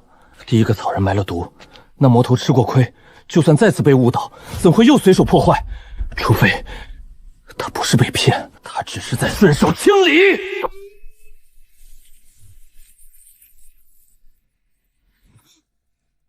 阿弥陀佛，两位施主，让贫僧一路好找啊！贫僧只选错了2次，便选中了你们所在的方向。阿弥陀佛，此乃缘分也。阿弥陀佛，大师追了这么一路，也不直接动手，想来是准备与我们聊上几句的。你便是散修陈业，这一路上的算计都是出自你手？微末伎俩，入不得高人法眼。我看施主你年纪不大，竟然能精研此道，我那苦厄徒儿死得不冤呐！那苦厄和尚是我战杀的，你若是要寻仇，便杀了我。冤有头债有主，你要寻仇便来找我。阿弥陀佛，两位都说是自己犯了杀戒，贫僧难以分清真假，不如要杀便杀！你已经超凡入圣，对我们这些小徒役还玩什么手段？传出去不嫌丢人！施主有所不知，究竟是谁杀了苦厄？此事对贫僧意义非凡，若是不能弄清楚，此事便不能善了。阿弥陀佛，两位施主稍安勿躁，与贫僧一同念念国书，化解心中戾气，一切便都明了。观自在菩萨行深般若波罗蜜之时，照见五蕴皆空，度一切苦厄。舍利子，色不异空，空不测色，色即是空，空即是色，受想行识亦复如此。哇！观自在菩萨行深般若波罗蜜之时，出现在混川贝壁佛中。和尚在借铂金是什么邪术？薄荷军旗班将在这波罗昧不行，不复得驾。你施主，我那苦厄徒儿可是被你所杀。苦厄和尚肉身是我斩杀的。你施主是信人，之前所言不虚，那么我那徒儿的神魂便是毁在这位陈施主手上了。苏姑娘，他早就知道结果了。老和尚，别废话了，我不仅收了他的神魂，还将他扔出去跟另一个老魔头同归于尽了。要动手就快点儿。那施主，你也跟我念一念佛经。念就念。观自在菩萨行深般若波罗蜜之时，照见五蕴皆空，度一切苦厄。舍利子，色不异空，空不测色，色即是空，空即是色，受想行识亦复如此。舍利子是诸法空相，不生不灭，不垢不净，不增不增，增不减。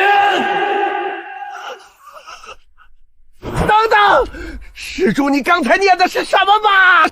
这不就是心经吗？等等，难道这老和尚不知道心经还有后半段？施主，你如何知道这心经还有后半段？出家人不达狂言，可不能胡编乱造。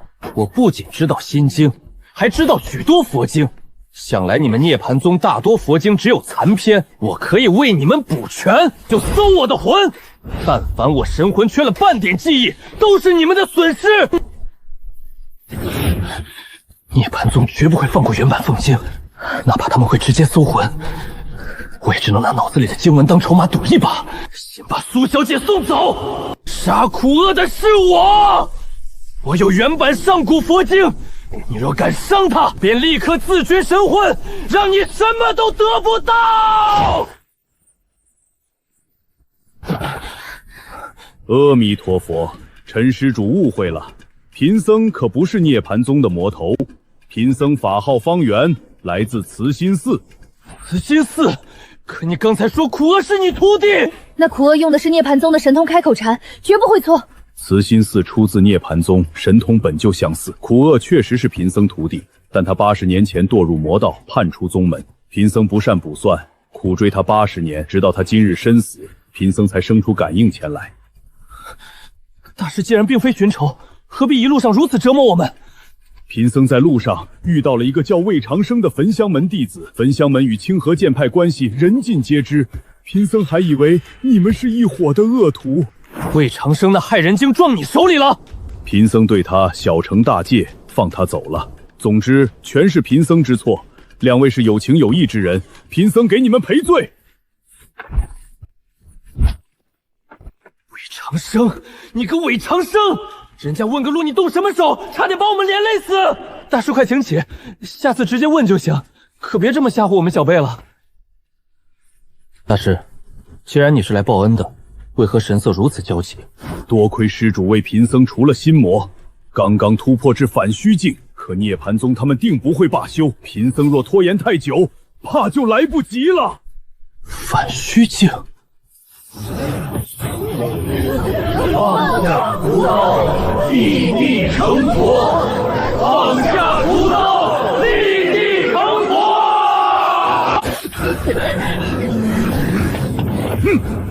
阿弥陀佛，该放下屠刀的是你们才对。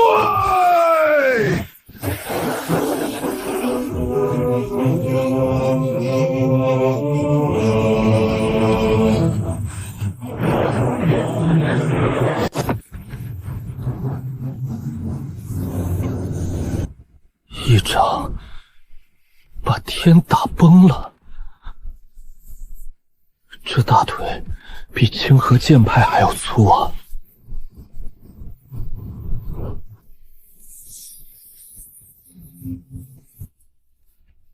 先生无需羡慕，以你的天赋，反虚境只是迟早的事。苏姑娘的伤势已经恢复了。方圆大师的丹药有奇效，我已经彻底恢复。此番遭难，反倒是让我修为更进一步。恭喜苏姑娘。先生是有心事，是在记恨方圆大师之前的冒犯吗？自嘲一笑。经过昨日，我想明白了许多东西。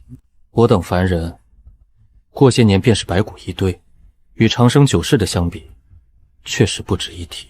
原以为自己干掉通玄境就是越级挑战的主角了，直到看见反虚境一掌崩天的神迹，若不能长生，终究只是一只长了牙在尘埃里耀武。先生所言不错，茫茫天地，我等凡人只是蝼蚁，若是想挣脱这牢笼，便要成仙。我还以为苏姑娘你会劝我不要消沉。先生不是消沉之人，何须我多嘴？不错，感慨归感慨，修行归修行。既然明知道自己身如蝼蚁，就更应该把握如今。苏姑娘，你接下来就要回清河了吗？不错，我也该回清河苦修了。不过回去之前，我会与先生去一趟焚香门，促成天书秘术的交换。不去焚香门了，那魏长生被方圆大师教训了一番，想来是对我们怀恨在心，去了也只是自讨没趣，平添许多麻烦。可是教训魏长生的是方圆大师，为何他会对我们怀恨在心？这个说起来就复杂了。不过焚香门我就懒得去了，我如今只想尽快提高修为。等我将师父寻回，我就找个地方苦修去了。先生如今正需要加快速度气海壮大的秘术，不如随我回清河。清河水太清，我这种出身淤泥的小鱼去了也适应不了。我那上了万魂幡的便宜师傅莫慈根本经不起清河剑派的审查，他们门规正的发邪，我去了必被关押，莫慈也得魂飞魄散。生死不能自已的赌博，我绝不来第二次。那先生要去何处苦修？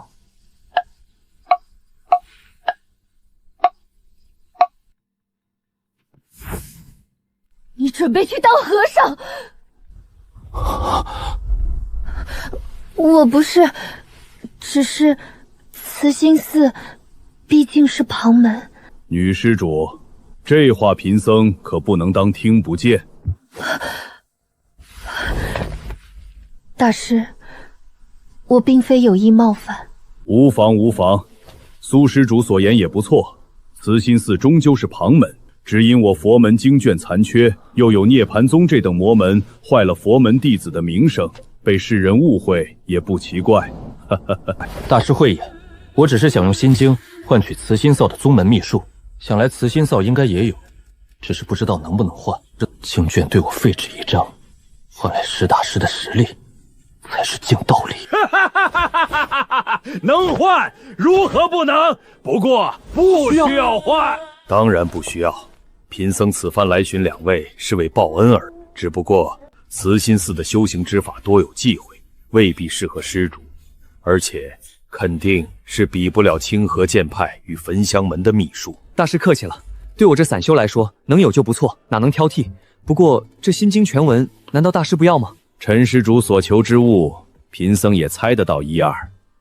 不过慈心寺一穷二白，能拿出手的宝贝不多，恐怕将慈心寺掏空了也换不起呀。不如这样，施主你随我回慈心寺，我向方丈师兄说明一番，下一任方丈就由你来做，你看如何？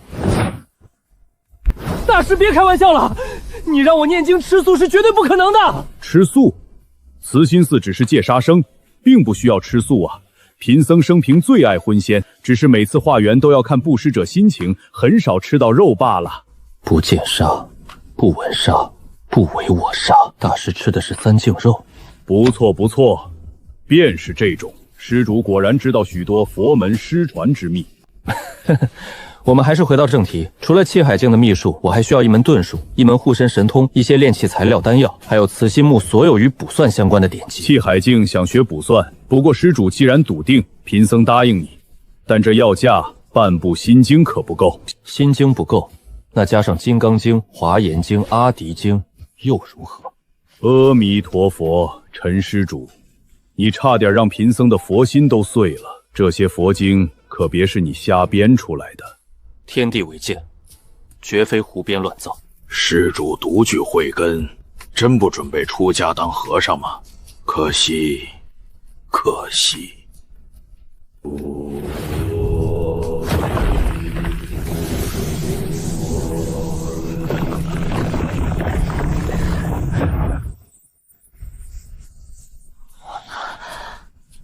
此衣带在身上，贫僧便能定位寻你。后续丹药典籍定会送上，不过你要的护身神通，你修为太低，贫僧实在想不出有什么适合你。大师，你可听过开口禅这门神通？涅槃宗与慈心寺各有传承，只是非佛门弟子无法向佛陀借力，用不了。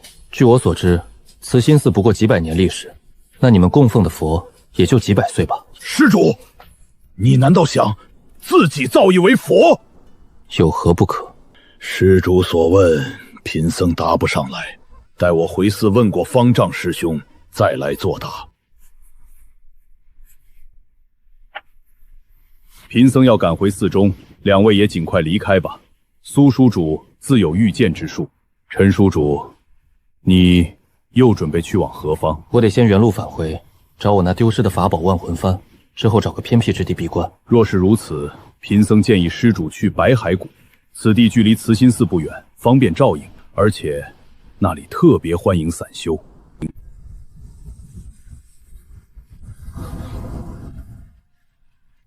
如何？找了2天，万魂幡没找到，莫慈的痕迹也没了，大难临头各自飞，也罢，只怪我给万魂幡太多自由。师父保重，请大师送我去白海谷吧。阿弥陀佛，请施主节哀。修行之路总有别离，贫僧还记得刚开始修行时，父母还常来慈心寺看望。等到我一次闭关出来，便只见到2座老坟。大师不会安慰人的话，倒也不必勉强。那贫僧为你念念国经。大师，我会的佛经比你多。那贫僧……大师，你还是跟我说说这白海谷是什么地方吧。要说这白海谷啊，之前可不叫这名字，而是叫白海谷，满谷子白骨。曾几何时，那里是赤染圣教的地盘。赤染圣教，当初的18魔道门派之一。正是，魔头将凡人当猪狗豢养，抽筋扒皮炼魂，没用的枯骨便扔进山谷。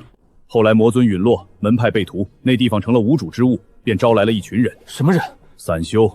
散修都是穷鬼啊，全跑去捞尸骨炼法宝。穷鬼确实什么都干得出来。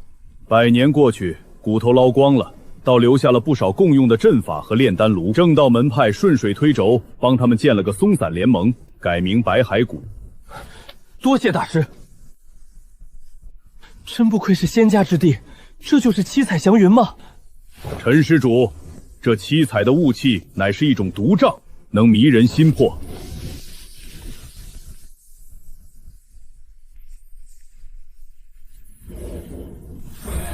考验吗？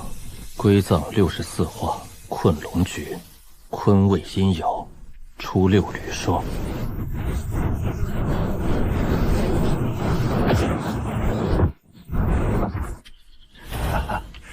恭喜道友破阵。在下陈烨，初来乍到，还请道友多多指教。焚香门的丹药，这可太贵重了。哪里，在下修为低下，破阵费了不少时间，劳烦道友在此等候，实在抱歉。道友说的是哪里话？贫道吕福胜正是今日轮值之人，破阵费时费力，快请随我来歇息。陈道友破阵花了不少心力吧？若非用蛮力，这迷阵没3、5个时辰反复策管是进不来的。3、5个时辰，我好像就走了30、40步，确实艰难，现在还头晕脑胀。我们散修初来乍到，自然要谨慎些，不能示人以弱。放心，进了这门就安全了。这是苍珠，谷中绝大多数物件都能用它交易。你刚才送我那瓶丹药，按行价值300苍珠，租用炼丹炉1日才要10枚。那药只能治外伤，怎会这么值钱？道友有所不知，在白海谷与5大门派沾边的宝贝，价格得翻几10倍。道友能随手送出焚香谷的丹药，想来关系匪浅，往后还请多多提携。平日好几个月不见一位新人，今日倒是巧了，一来就来3个。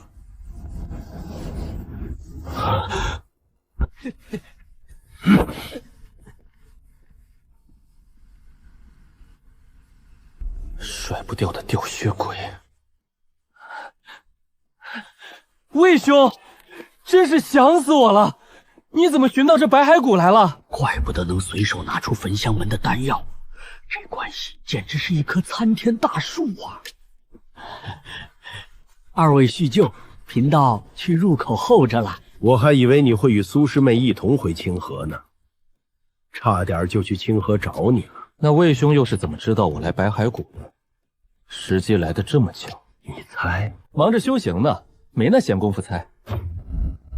陈道友确实忙中出乱，连自家最为珍视的宝贝都给弄丢了吧？难道师父落入他手中了？看来这宝贝对陈道友至关重要啊！不如拿它来交换你的天书秘术，如何？成交！看来我小看了这宝贝的价值。现在你想交易了，我倒是不急了，相信道友还能拿出更多的东西来换。哈哈哈哈哈！魏兄，你险些便骗到我了，真的，就差那么一点儿。莫师妹，你为何拦我？魏师兄，我事先便再三提醒过你，只说第1句即可。他一听便答应了交易，难道不继续追问，他就不会起疑了？卦象所示便是如此，你只需说出第1句，而后闭嘴即可。莫师妹，我知你天赋异禀，可你每日所算3卦，仅有1卦必定为真，你精准算出了抵达白海谷的时辰，可又怎知这另外2卦是真是假？哼！你让我什么都不做，就在这儿干等。莫随心，别人怕你这个七星堂的瘟神，我可不怕。卦象如此，你要信便信，不信便随你。哼，好，我等，但我可不会干等。那小子刚才的反应做不了假，他绝对丢了要命的宝贝。我亲自去查，只要揪住这个把柄，你这第3卦，我不信也得信。差点被唬住了。如果他手里真有万魂符，绝对会立刻答应。可师傅究竟落在了谁手里？我现在区区气海境，什么也做不了。修为才是一切根本。闭关。慈心寺的6字真言，以声音震荡带动气海旋转。苏纯一笔记里关于凝练2个反向气海的构想，这真言咒的发力路数，在细微处竟有这么多相通之处，不如趁此机会试试凝练第2个气海，主动击碎气海，1分为2。若是不成，大不了退回启灵境，用凝气丹从头再来。既然有退路，就不怕赌把大的。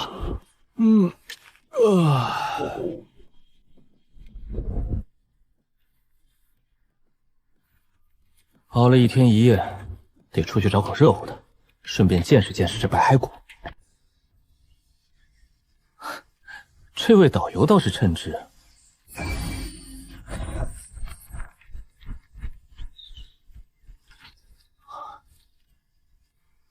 也不知道清河剑派与焚香门那等大门派又是什么模样。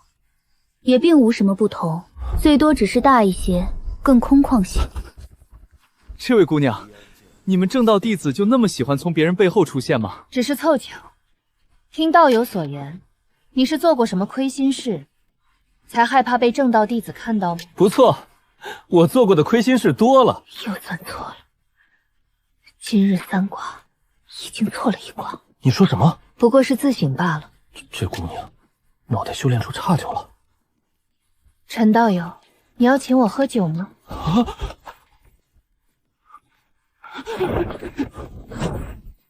第2卦又错了，可是这第3卦可是必死无疑的大凶之卦呀！道友所言极是，我今日追踪你，是因为为你算了1卦，卦象显示你今日有性命之忧。卜算之术，你是通玄境？在我记事起，便已有此天赋神通，不需要修行便可预知。既然你有此能，那你算出我为何有性命之忧？今日之内，你会身中剧毒，死于非命，地点未知。无论你如何躲避，此劫皆无法逃脱。你每日3卦，其一为真，那另外2卦呢？前2卦已证明为假。第1卦算你对我出言调戏，第2卦算你邀我喝酒。你刚才对我避之不及，显然前2卦已断，这第3卦身中剧毒，必中无疑。如果卦象是死局，那就改掉变数。前2卦之所以假，是因为我没做。那只要我现在去补上这2卦，这凶卦就不攻自破了。姑娘，得罪了。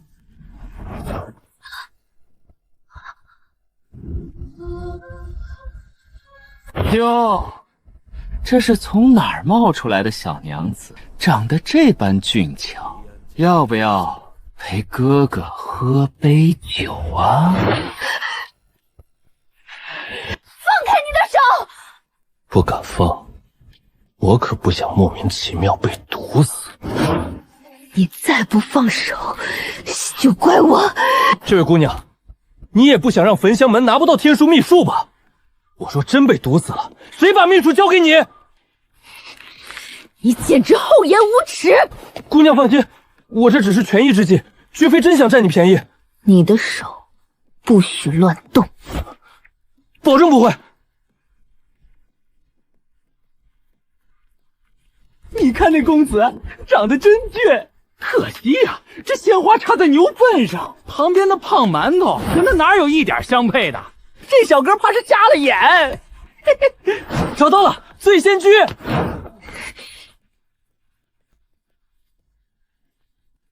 之前多有得罪，实属无奈之举。这杯酒算我向你赔罪。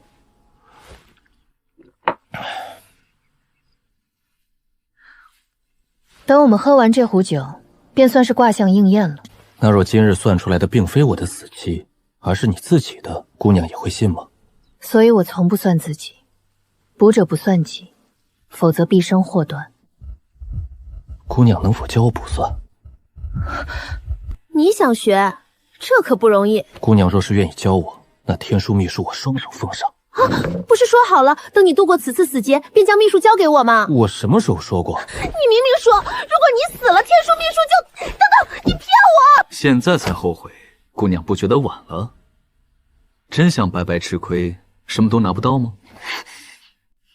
本来你们焚香谷是要用洗魂来换我的天书秘术，这东西有多珍贵，你应该很清楚。只要我教你卜算，你就会将天书秘术交给我，不会再反悔了吧？当然不会，我陈烨答应过的事，向来言出必行，绝不反悔。不对，万一你没有学习卜算的天赋怎么办？我岂不是白费力气？可在没学之前，我也不清楚自己有没有天赋啊。我有办法。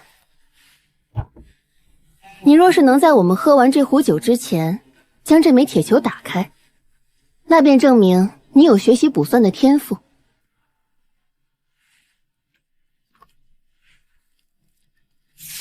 天干是直，看来你还是学过一点的。这机关锁该不会是要好几天才能解开的那种难度吧？怎么可能？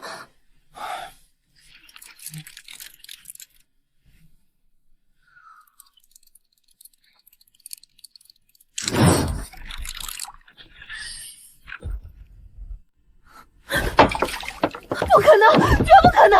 你是作弊，一定是作弊！别摇了，再摇下去，我这条小命可就没了。不可能，你肯定作弊了！真不是我作弊，还有你别那么激动，旁人都看着你呢。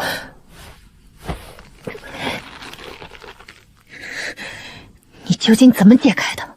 这铁球原本就已经复原了7、8成，只剩下几个位置不对，随便拧几下就开了。你绝对不是普通散修，你到底是哪个门派的弟子？你当真想知道？唉，姑娘这般执着，我这一身所学皆源自知窟。知窟？那不过是个无名的小派，姑娘没听过也很正常。你该不会又在骗我吧？我对天发誓，绝无半句假话。姑娘之前说只要我解开这铁球就教我卜算之术，如今也该兑现诺言了。既然你已经学过天干地支，我便不再赘述。这是最基础的卜算之法。净神习、玄真、如心破字、入库8级复杂而复法通史的指令象征勾受自六。再次指胸后变相，其实如其这种早。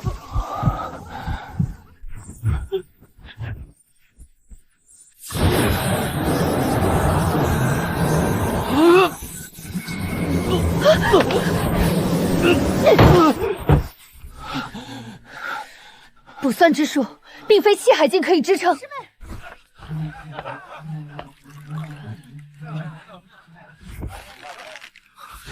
师妹，你在这里做什么？你干什么？魏兄，别师妹师妹的叫的亲热，这是我师妹，不是你的师妹。别以为你是焚香门弟子，就可以打搅了我们喝酒的兴致。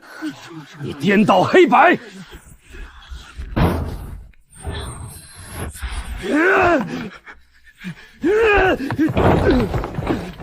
你刚才究竟做了什么？他怎么乖乖认栽了？这是玄玉龙纹佩。之前我与魏兄有些误会，想要我将玉佩还他，他就只能咽下这口气。为了我，你竟要把如此贵重的法宝还给他？不过是身外之物罢了。姑娘今日前来，本意是帮我避开死劫，这因果总归与我有关。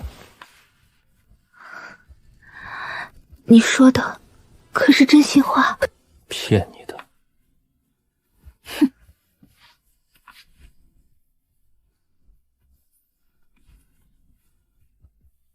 如此一来，我们便两清了。就此，别过。说什么？说什么一笔勾销呢？我这卜算之术才刚入门，往后我还有诸多问题，想要向你多多请教呢。好，我能教的都教你。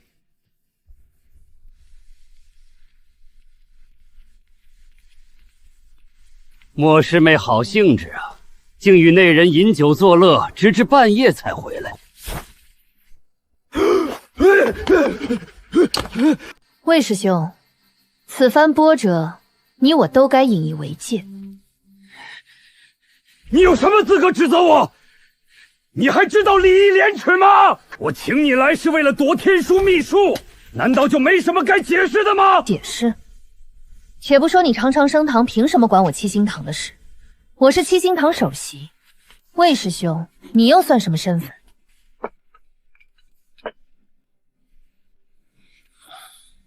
罢了，往事不可追，少了个万魂符护法而已，还是把我当尽。玛玛尼巴咪吽，玛玛尼巴咪吽，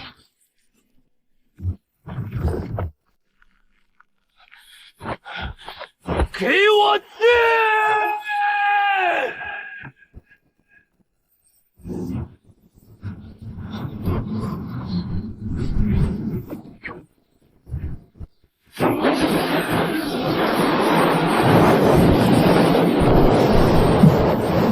体内18气海还在自行吞吐，不是幻觉。以这等恐怖的速度，1年之内我便能尝试刚煞炼体。三位，今日怎么愁眉苦脸的？陈兄弟，你来的正好。都是朋友，若帮得上忙，我不会推辞。陈兄弟，你与那焚香门究竟是什么关系？那莫伯见玉傅剑冲第一话就请了。那莫姑娘为了救你，就这般让你轻薄了？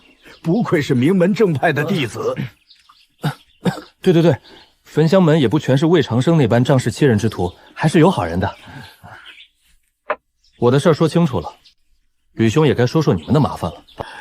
此事因我而起，我年岁太大，若不能跨过这一关，便只能作化入灭了。我实在不甘心，我想去焚香门求一份金刚伞。诸位是希望我去找莫姑娘，求一份金刚伞？不敢，再过不久便请陈兄弟帮我们打听一番。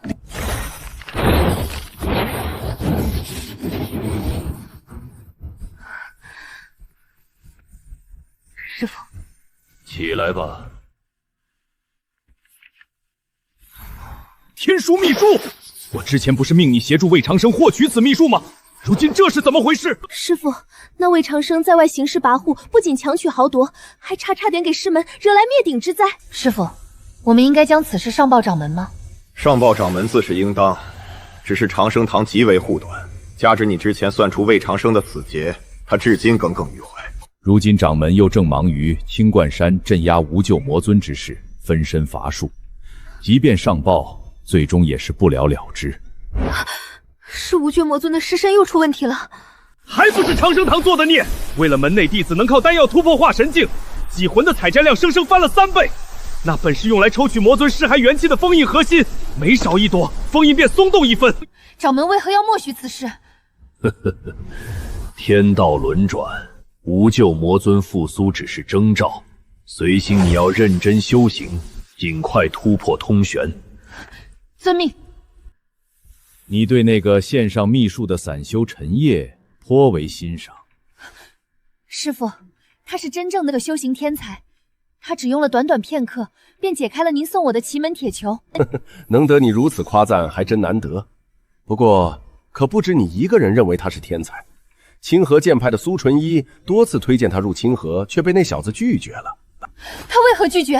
哼，清河剑派那闭气长生之域一心除魔的古板门规，他与清河格格不入，所以你还有机会。白骸谷集会即将开始，这次我已向掌门汇报，由你全权主持。届时苏纯一也会到场，你与他多加亲近，结交此人，你终生受益。徒儿明白。还有一事，你在白骸谷时多注意谷中的蛇。蛇？师父指哪一种？无论遇见何种蛇，都要多加留意，多向当地久居的修士打听。最重要的一点，倘若见到一种骨头外露的赤莲蛇，务必立刻向我汇报，不可有丝毫耽搁。去吧。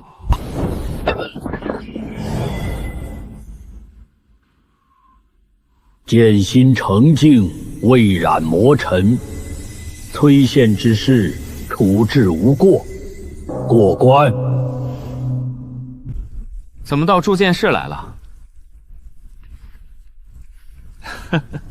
这个时辰，你不是习惯去练剑吗？来给师父请安，我想为陈烨挑一件法宝。难得啊，你来的正好，为师也有2件事与你说。哦，差点忘了，将这个给你朋友送去。万魂幡。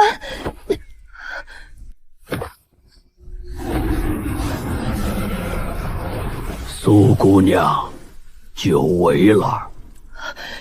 你怎会在此？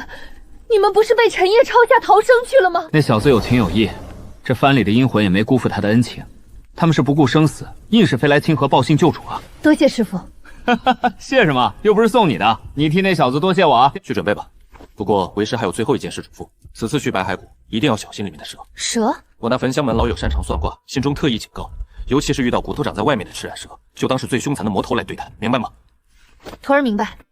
这位朋友，我这里有赤莲老魔的图，你要吗？朋友，要不要？不是合欢宗秘传版的我不要，若是有雕版彩印的，我全都要。原来是真朋友，随我来。你便是黑小三，你也不黑啊。卖春宫图的要是用本来的名字，生怕别人抓不到我嘛。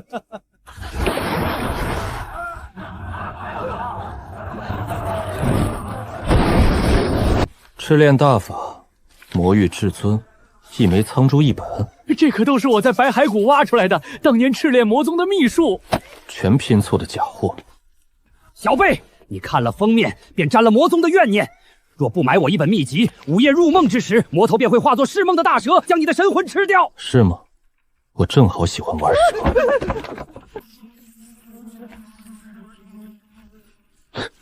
要买就买，阁下这是什么意思？原以为遇到内行了，没想到不过是个外行。砸场子是吧？我倒要看看你有多内行。请你长长眼。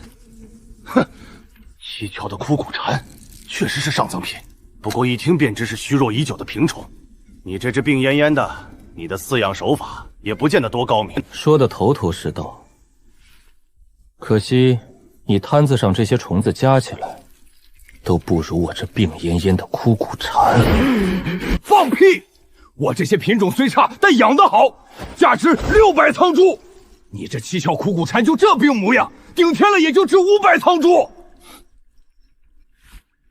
就500苍珠，这枯骨蝉卖你了。你套我话，你就说要不要吧。成交。朋友，转了大半天，什么也没买到。那是自然，我看你一直留意的都是代步之物。若是为了代步，不妨考虑一下灵兽坐骑。灵兽可不好养活，讲究个缘分，去看看呗。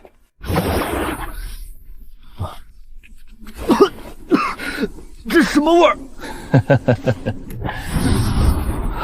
灵兽区大致分飞禽、走兽、蛇类3种，道友想先看哪种？为何蛇类要专门出一区？道友有所不知，这白骸谷前身叫白骸谷，是赤染魔尊生平爱蛇，魔门弟子几乎人手养蛇。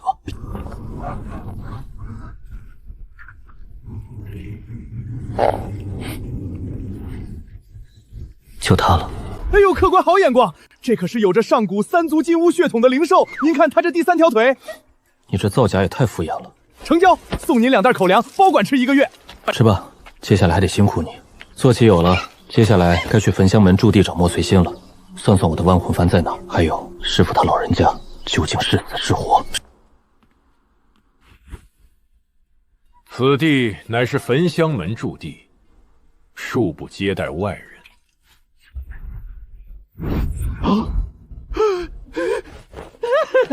原来是清河剑派高足，失敬失敬。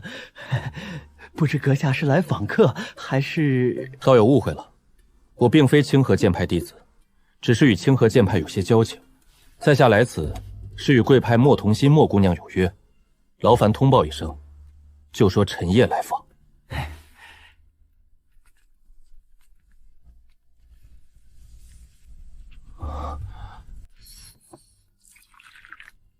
等回去之后，丹药管够。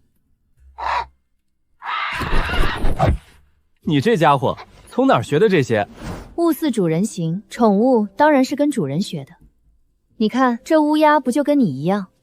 当初占便宜的时候，你倒是没这般客气，如今倒是真吃起来了。莫姑娘若是还在记恨，那我只能再请你喝一杯作为赔罪了。今日来找我，是准备继续学卜算吗？这是其一。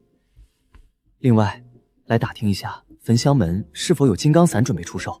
金刚伞，数日后的集会中会有许多珍贵丹药进行拍卖，不过恐怕此物珍贵，寻常散修是支付不起。若是以白骸骨的物价，想要拍下，至少要5万苍珠。5万？这还只是最低价，若是有人竞拍，那价格就不好说了。莫姑娘，这次前来，我还想请姑娘你为我卜算一下。你又想让我算你的吉凶，好让你再占我便宜吗？不，姑娘误会了，我真不是那种人。我只想请姑娘你帮我算一算，这法宝在哪儿。你运气不错，今日3卦，还剩1卦未曾卜算。姑娘算到什么了？怕是让你失望了。我算到你那宝贝就在白骸骨内，但这似乎不合常理。你是先丢了宝贝，再到了白骸骨，这法宝又怎会出现在这儿呢？那姑娘是否算出这法宝在白骸骨的哪一处？好像是在清河剑派的驻地。清河剑派，魔门法宝落在清河剑派地界，不得被那群剑修的剑光吸血成臊子。既然如此，我便去清河剑派驻地看看。我与你同去。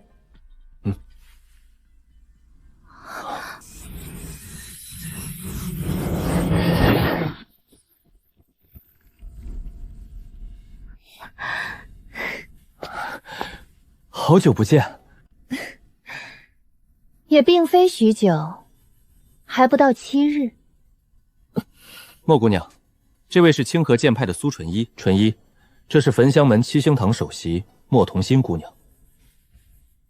苏师姐此番前来，可是有什么重要事务要处理？我是专程来找她的。你怎么知道我在这儿？你我之间早已结缘，我刚踏入白骸谷，便察觉到你在此处。我这次来是将法宝给你送来了。法宝？对了，清河剑派有研究出重聚神魂之法吗？那邪咒灵童如今无碍，师伯已寻到法子解救了他，不过神魂受损严重，如今他便像是重新诞生的婴儿，完全失去所有记忆。也是好事，遭受了非人虐待，忘了也好。这法宝怎么会在你手上？是杨重光远渡千里去清河报信送来的。师父，万魂幡中阴魂皆听师父调遣，杨重光去清河，必定是师父的意思。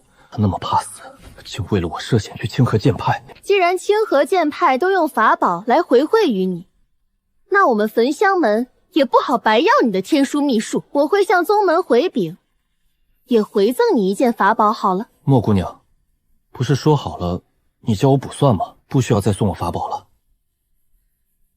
哼，那是我要教你，可不要将这份人情记在焚香门上。有人吗？请救救我兄弟！他怎么了？被蛇咬了，突然从路旁窜出，我用了所有解毒药都没用，求阁下相助。是什么模样的蛇？看不清楚，太快了，只隐约看到是暗红色。有效了，多谢救命之恩！你们多加小心，最好多观察些时候。去吧。一片混沌，看不清卦象。我需要向师父汇报此事，两位就此别过。苏姑娘，你接下来有何打算？我听你的。我？先生知晓，我不擅长应对复杂之事。若那蛇在面前，我一剑斩了便是。苏姑娘，劳烦你立刻以清河剑派名义发出警告，所有修士切勿随毒外出，遇咬伤立刻汇报。另外，联合5大门派备足解毒和驱蛇丹药，组织2支巡逻队，先生不如随我去清河驻地，那里最安全。我先去通知几个朋友避难，稍后便去清河剑派找你。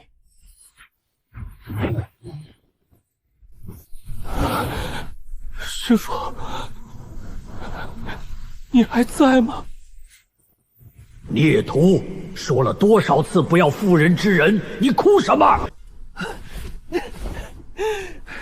师父，你故意的吧？就等我出丑了才开口。你这孽徒也有今天！你怎么躲过去的？去了清河，没被人抓出来练了？装死呗！万魂幡里多的是破碎无理智的阴魂魂，我混在里面不说话，让杨崇光去应付清河剑派。真不愧是老谋深算的老前辈。师父你不用怕，苏姑娘刚传了我改良版秘术，没几天就能给你治好神魂之症。哼，你先别忙着吹牛，我怕你自己都顾不上来。白骸谷的赤炼蛇复苏，这东西可不是一般的可怕。五大门派这次有大麻烦喽！诸位所托之事已打听到，焚香门会有金刚伞拍卖，恐怕不会低于5万仓珠。5万？我们兄弟3人辛苦半生，才存了不到3万，看来是无缘了。我身上只剩1000多仓珠，3位近日务必注意，多准备驱蛇药。白骸谷有赤脸蛇出没，危险。若有所需，可到清河剑派驻地找我。两位兄弟，我出去走走。长兄，陈兄弟刚说了，有蛇害人，切莫孤身一人。我去庆云坊喝杯酒。随他去吧，今日他想独醉一场，别打扰了。若在庆云坊都能被袭击，这白骸谷哪还有安全之地？修行吧。福盛、侯禄，都给我出来！平日里喝茶早就厌烦了，今日庆云坊新出了香醇桃酒，咱们一醉方休。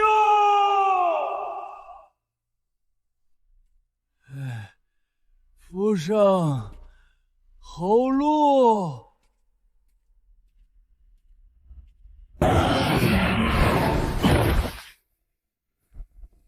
堂堂天下第一大派清河剑派，这驻地竟然如此破败。苏姑娘，这地方见是清河剑派的驻地，这小院怕是住不了几个人吧？清河剑派本来就没几个弟子，平日里王逸晨师兄和他的妻子在此驻守。那我来这里避难，方便吗？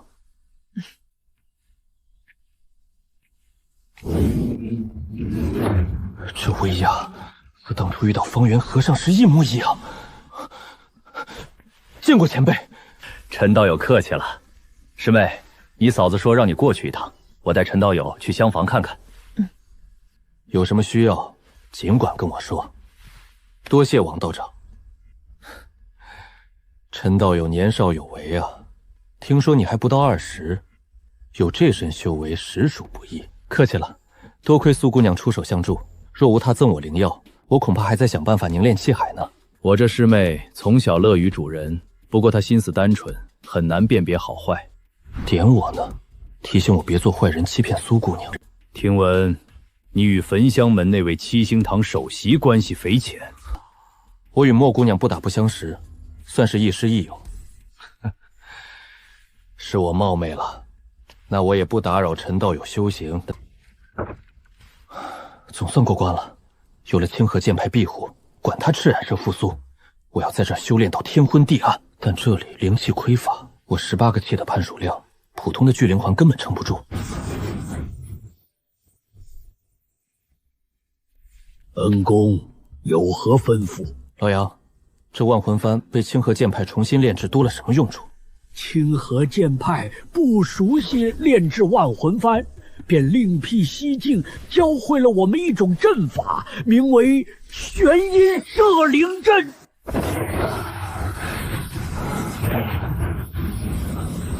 这阵法简直像是把天地戳了个窟窿，直接连通了灵气的海洋。六字真言咒！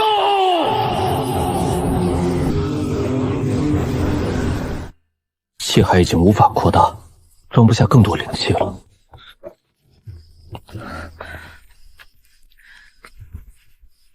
苏姑娘，你还好吗？我还支撑得住，只是追查真凶遇到了极大麻烦，想请教先生。莫姑娘这几日有跟你说过卜算的结果吗？说过，但只要涉及真正的幕后黑手，却总是算错。不对劲，莫姑娘可曾独自一人外出过？她修为不高，一直留在焚香门驻地，连河道境都躲不开莫姑娘的卜算，怎么可能天天算错？唯一的解释就是莫姑娘已经被赤莲蛇咬了，她被人操纵了心智。可是她一直在门派驻地啊。如果没猜错，焚香门被操控的不止她一个。我要亲自算一卦。算出来了，有赤莲蛇去过焚香门驻地，不过是死的。好像是有这事儿。莫师妹说卜算需要，我便将斩杀的赤莲蛇送了过去，但我肯定那些蛇都已经死透了。赤染蛇靠的是毒，蛇的毒液清理干净了吗？这个倒没有。莫苏心的卜算是他们最大的威胁，只要他算准一次，魔宗便会全军覆没。蛇毒送入了驻地，恐怕莫姑娘甚至整个焚香门都已经找了道了。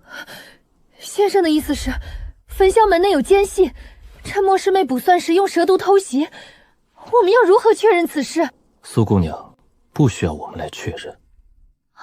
真正担心她的大有人在，只要你立刻向上汇报，让五大门派的高层去头疼就行了。好，事不宜迟，我马上向师门汇报。这事处处透着诡异。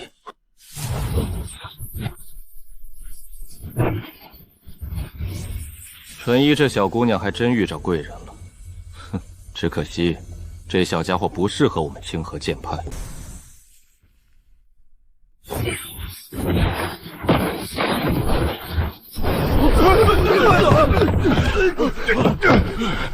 老家伙，你疯了！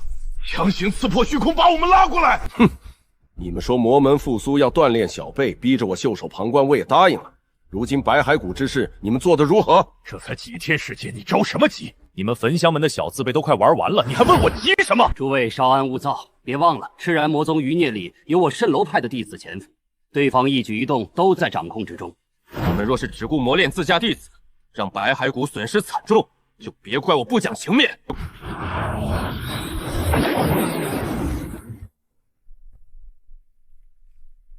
三位在这里也有不少时日了。拜见尊主。是时候让你们重见天日了。这是让我们离去？不错，就说你们被赤莲蛇咬了，他们会将你们带到隔离区。请问尊主，混入其中之后，我们需要做些什么？你们只需要进入其中，任务便完成了。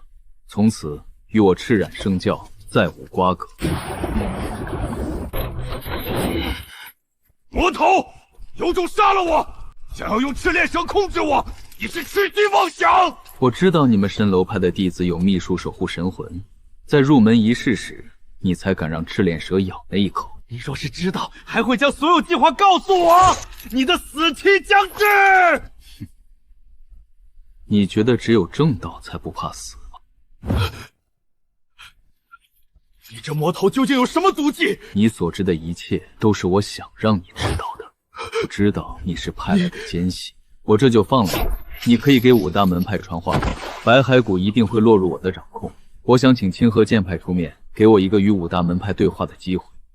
若是你们侥幸平息了此事，便算我输。白骸谷的毁灭就在一念之间。尊主让我们上来后，主动找五大门派汇报混进隔离区，我总觉得是拿我们当枪使。确实，如今重获自由，绝不能再按魔头吩咐办事，万一害了人呢？要不我们去找陈兄弟，他说过在清河剑派驻地暂住，好主意。你们觉不觉得今晚的白骸谷太安静了？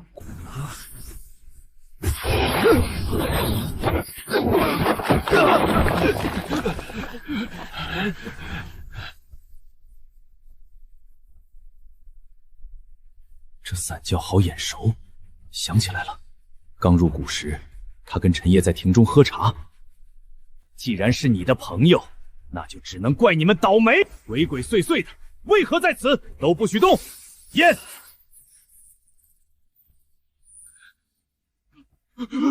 还真让我猜中了，拿下！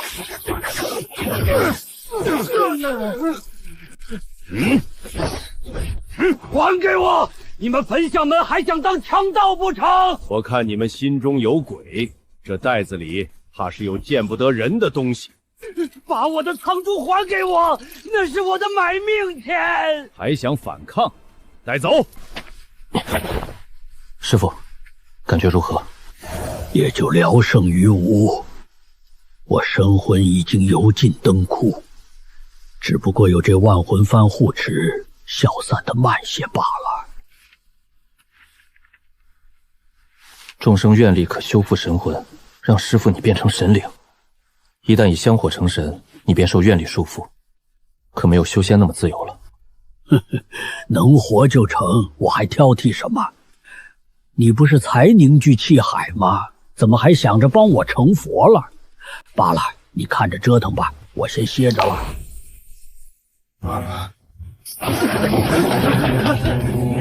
陈烨，你勾结魔头的事已经暴露了，快束手就擒吧。证据呢？哼，回去自然让你看清楚。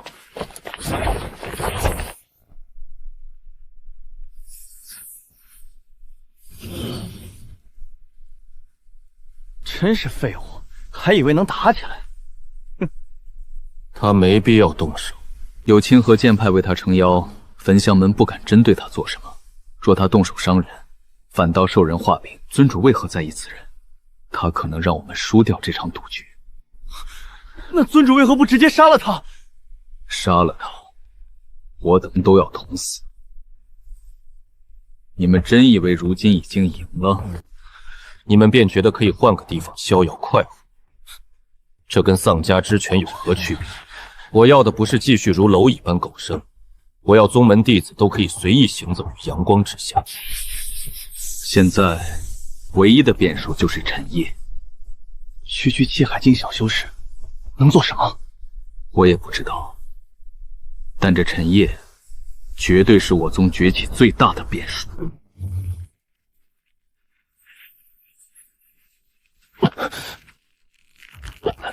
怎么回事？像是被咬了一口。陈烨，不，这与我无关啊！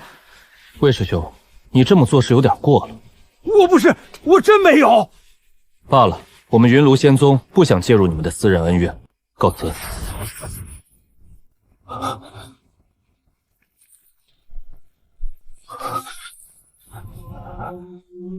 这是梦，天道不公，你才是受害之人，但你还是被那人报复了。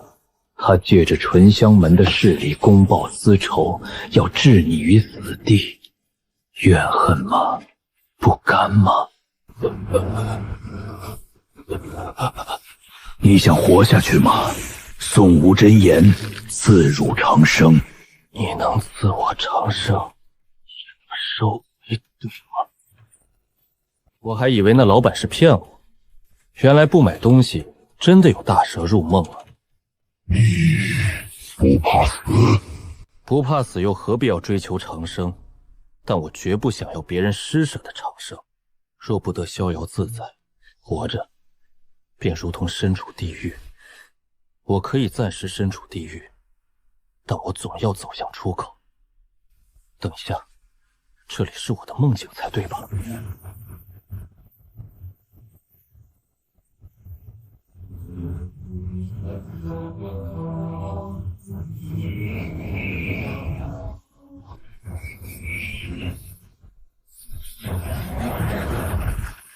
刚才你说焚香门对我公报私仇，但咬我一口的是赤脸神吧？我中了蛇毒，才会进入这个梦境。我就说魏长生不该这么蠢，以他自私自利的性格，就算要报仇，也不会选这种敏感时候。原来是你在栽赃陷害。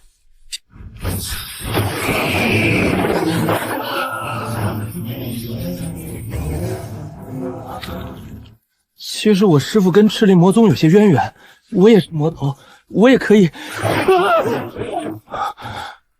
陈兄弟，你终于醒了。储物袋不见了，万魂班和剑侠也不在。我睡了多久？也就一小会儿。那魏长生将你送进来之后，便一脸晦气的走了。陈兄弟，你也被赤眼蛇咬了吗？运气不好，遭了暗算。吕兄，你们又是何时进来的？陈兄弟，你也被抓进来了，清河剑派也没能保住你吗？我毕竟不是清河剑派的弟子。连你也被抓了，连你也被抓了！长兄，你冷静些。为救曲者得新生，焚己身者见大光明。去清河剑派的驻地，那里能保命。那你呢？解铃还须系铃人，我去寻那罪魁祸首。诸位随我去将法宝取回，然后便将这些表里不一的正道赶出去。白海谷是我等暂休的地方，轮不到他们插手。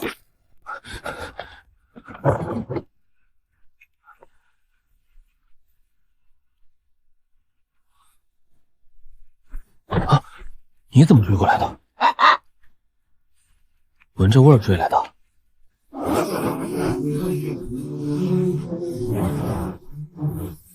飞旋风，追那道剑过。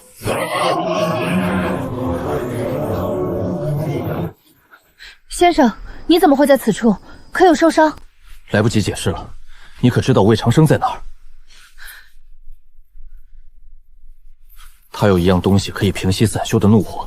是什么法宝呢？不是法宝，是魏长生本人。先生，散修暴起伤人闹得如此严重，就算抓了魏长生，他也不是下令之人，这人头有何用处？长寿等散修被逼入绝境，怒火需要一个明确而近在咫前的目标。魏长生就是负责关押他们的人。他们若是真和正道门派见血火拼，我必须抢在正道大开杀戒前，拿魏长生的脑袋，把事情压到可以谈判的地步。苏姑娘，接下来是一场硬仗，我将彻底得罪焚香门。若是你，先生是为了救人，对吗？那我便是你的剑。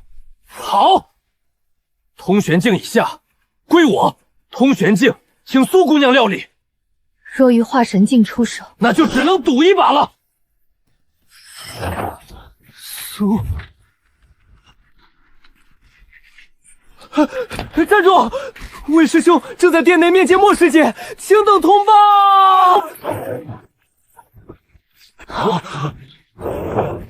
魏长生，爷爷我来找你了，给我滚出来！一个手持万魂幡的魔头，竟然硬闯清心殿！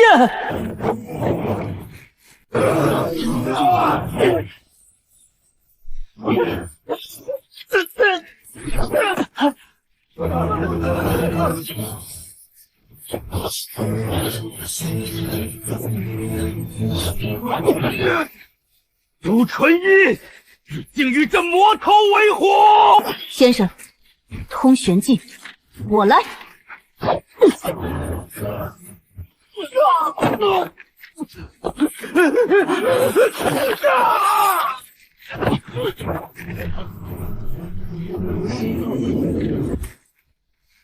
这绝对不是莫姑娘，这是那幕后黑手。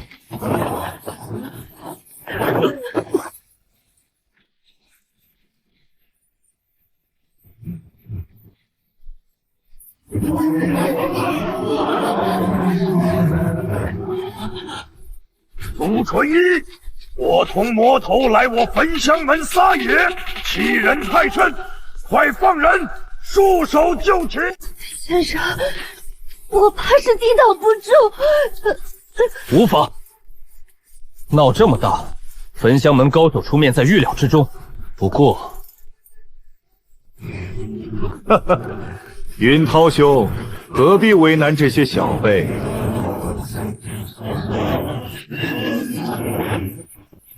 我王一晨陪你过上几招。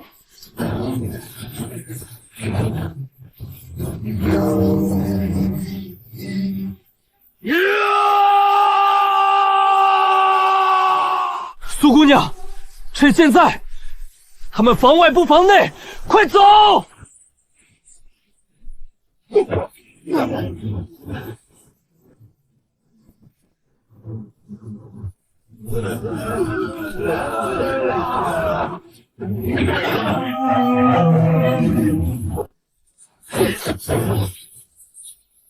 苏世侄，你为何在此？清河怎么跟焚香门打起来了？等等，这小子是谁？怎么抓着焚香门的弟子？见过紫烟真人，一言难尽。我等来此是为了解决这场乱局。先把人放了。五大门派同气连枝，哪有在外人面前内讧的理？事态紧急，真人若要听解释，不妨等事情平败。下面散修群情空蹦，再不安抚，白骸谷就要血流成河了。黄口小儿，本座早就派人安抚过，但他们已被赤脸魔宗迷了心智，差点杀了我派弟子。那真人就准备将他们全杀伤吗？今日你若屠了这数百人，滥杀无辜，天下散修成千上万，五大门派经营千年的声望，真人担得起毁于一般的罪名吗？不错，若是午门因此屠戮无辜，那我清河剑派第一个不答应。你有什么高见？本座3次和谈，他们一个字都听不进。我也是散修，让我去试一试。这跟你手里的焚香门人有何关系？真人是想听我在这长篇大论，还是想尽快平息此事？我去就好。你是午门弟子，去了只会惹他们景帝。可是太危险了。我们同是散修，我知道他们并非穷凶极恶。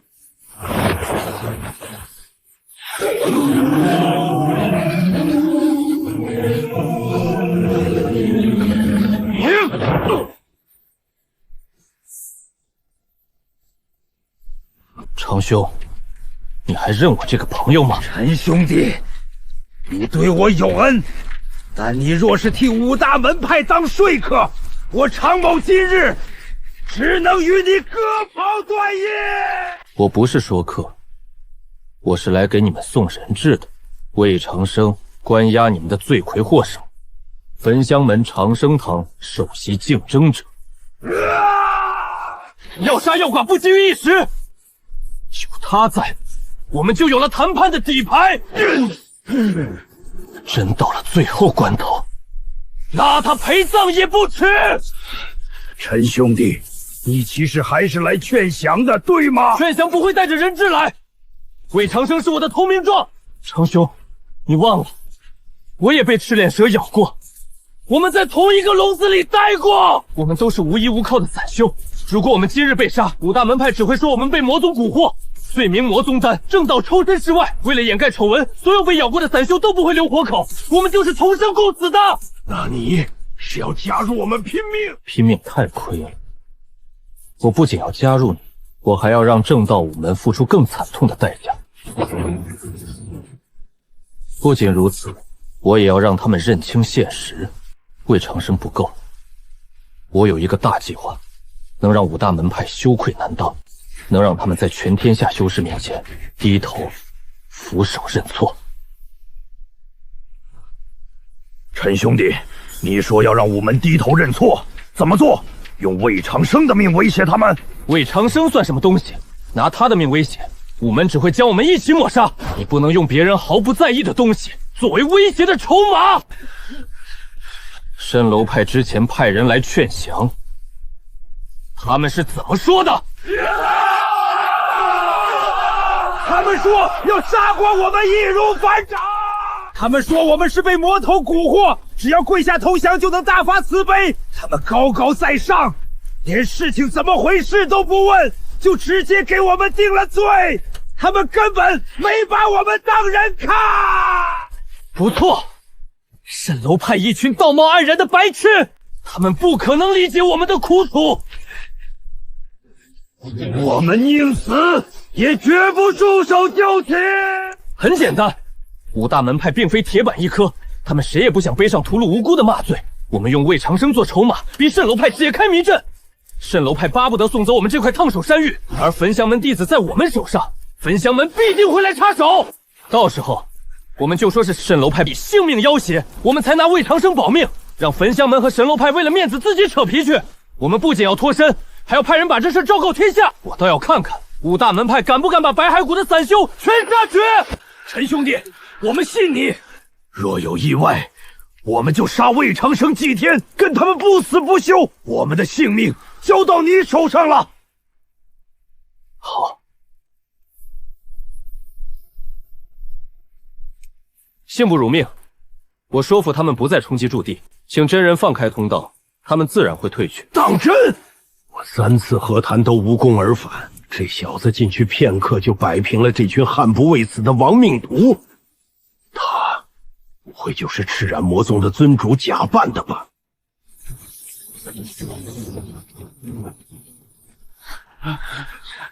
陈兄弟，救命之恩，没齿难忘。先别谢，魏长生在我们手里，焚香门马上就到。长兄，我问你，刚才你们满脑子玉石俱焚，现在若是不拼命，我们拿着魏长生到底想换什么？想清楚了吗？陈兄弟，我们手上只有这一个筹码，能换来什么？魏长生算什么东西？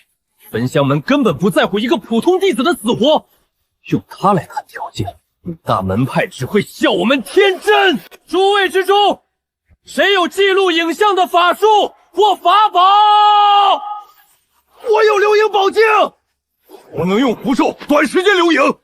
好，所有人开阵记录。接下来，我要让全天下看看名门正派的嘴脸。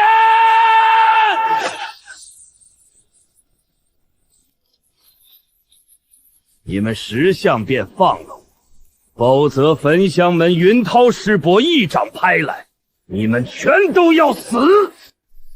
死性不改。招供！我有什么可招供的？勾结魔头的是你们！魏长生，细数你的罪孽吧。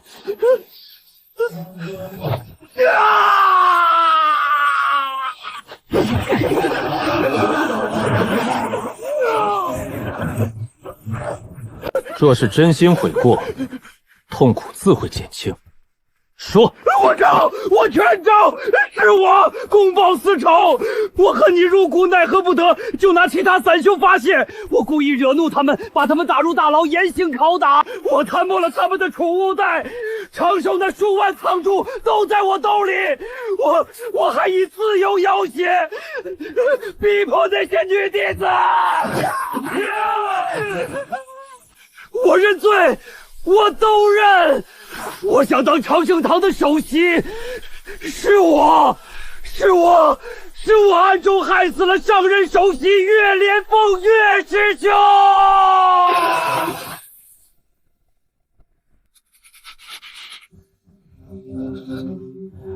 好家伙，这下你真是神仙难救了。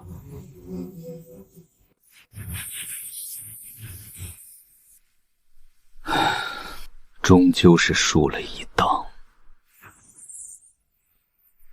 阿弥陀佛，师弟若是狠下心来，将那少年控制了，这一场便是你赢了。如今重立圣教的计划已行不通，接下来正道五门只会将全部怒火发泄在我身上，这白骸谷是留不得了。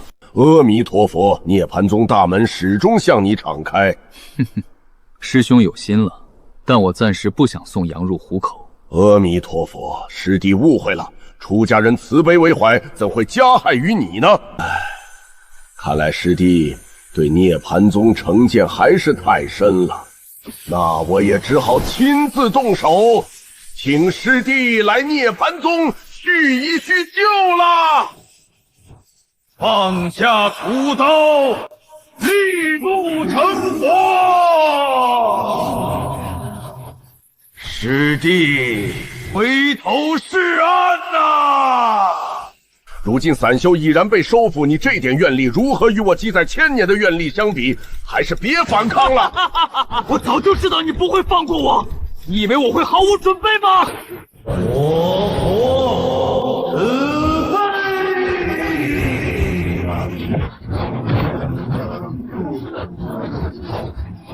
你必死于万仞下身，死后不得超生。阿弥陀佛，多谢施主以身犯险，引出那魔头。互惠而已。我也担忧涅槃宗找我的麻烦，如今看来，至少有数十年安稳日子了。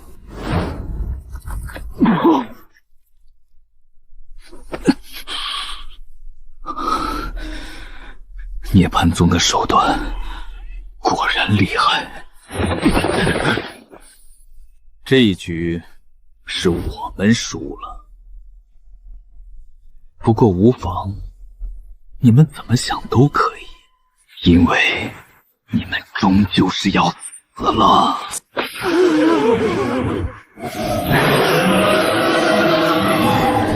去吧，去正道我们面前晃一晃，他们如今正需要杀几个魔头出口气。放心，尔等牺牲不会白费。敢闯门劫人是有勇力，能平众怒是有智慧。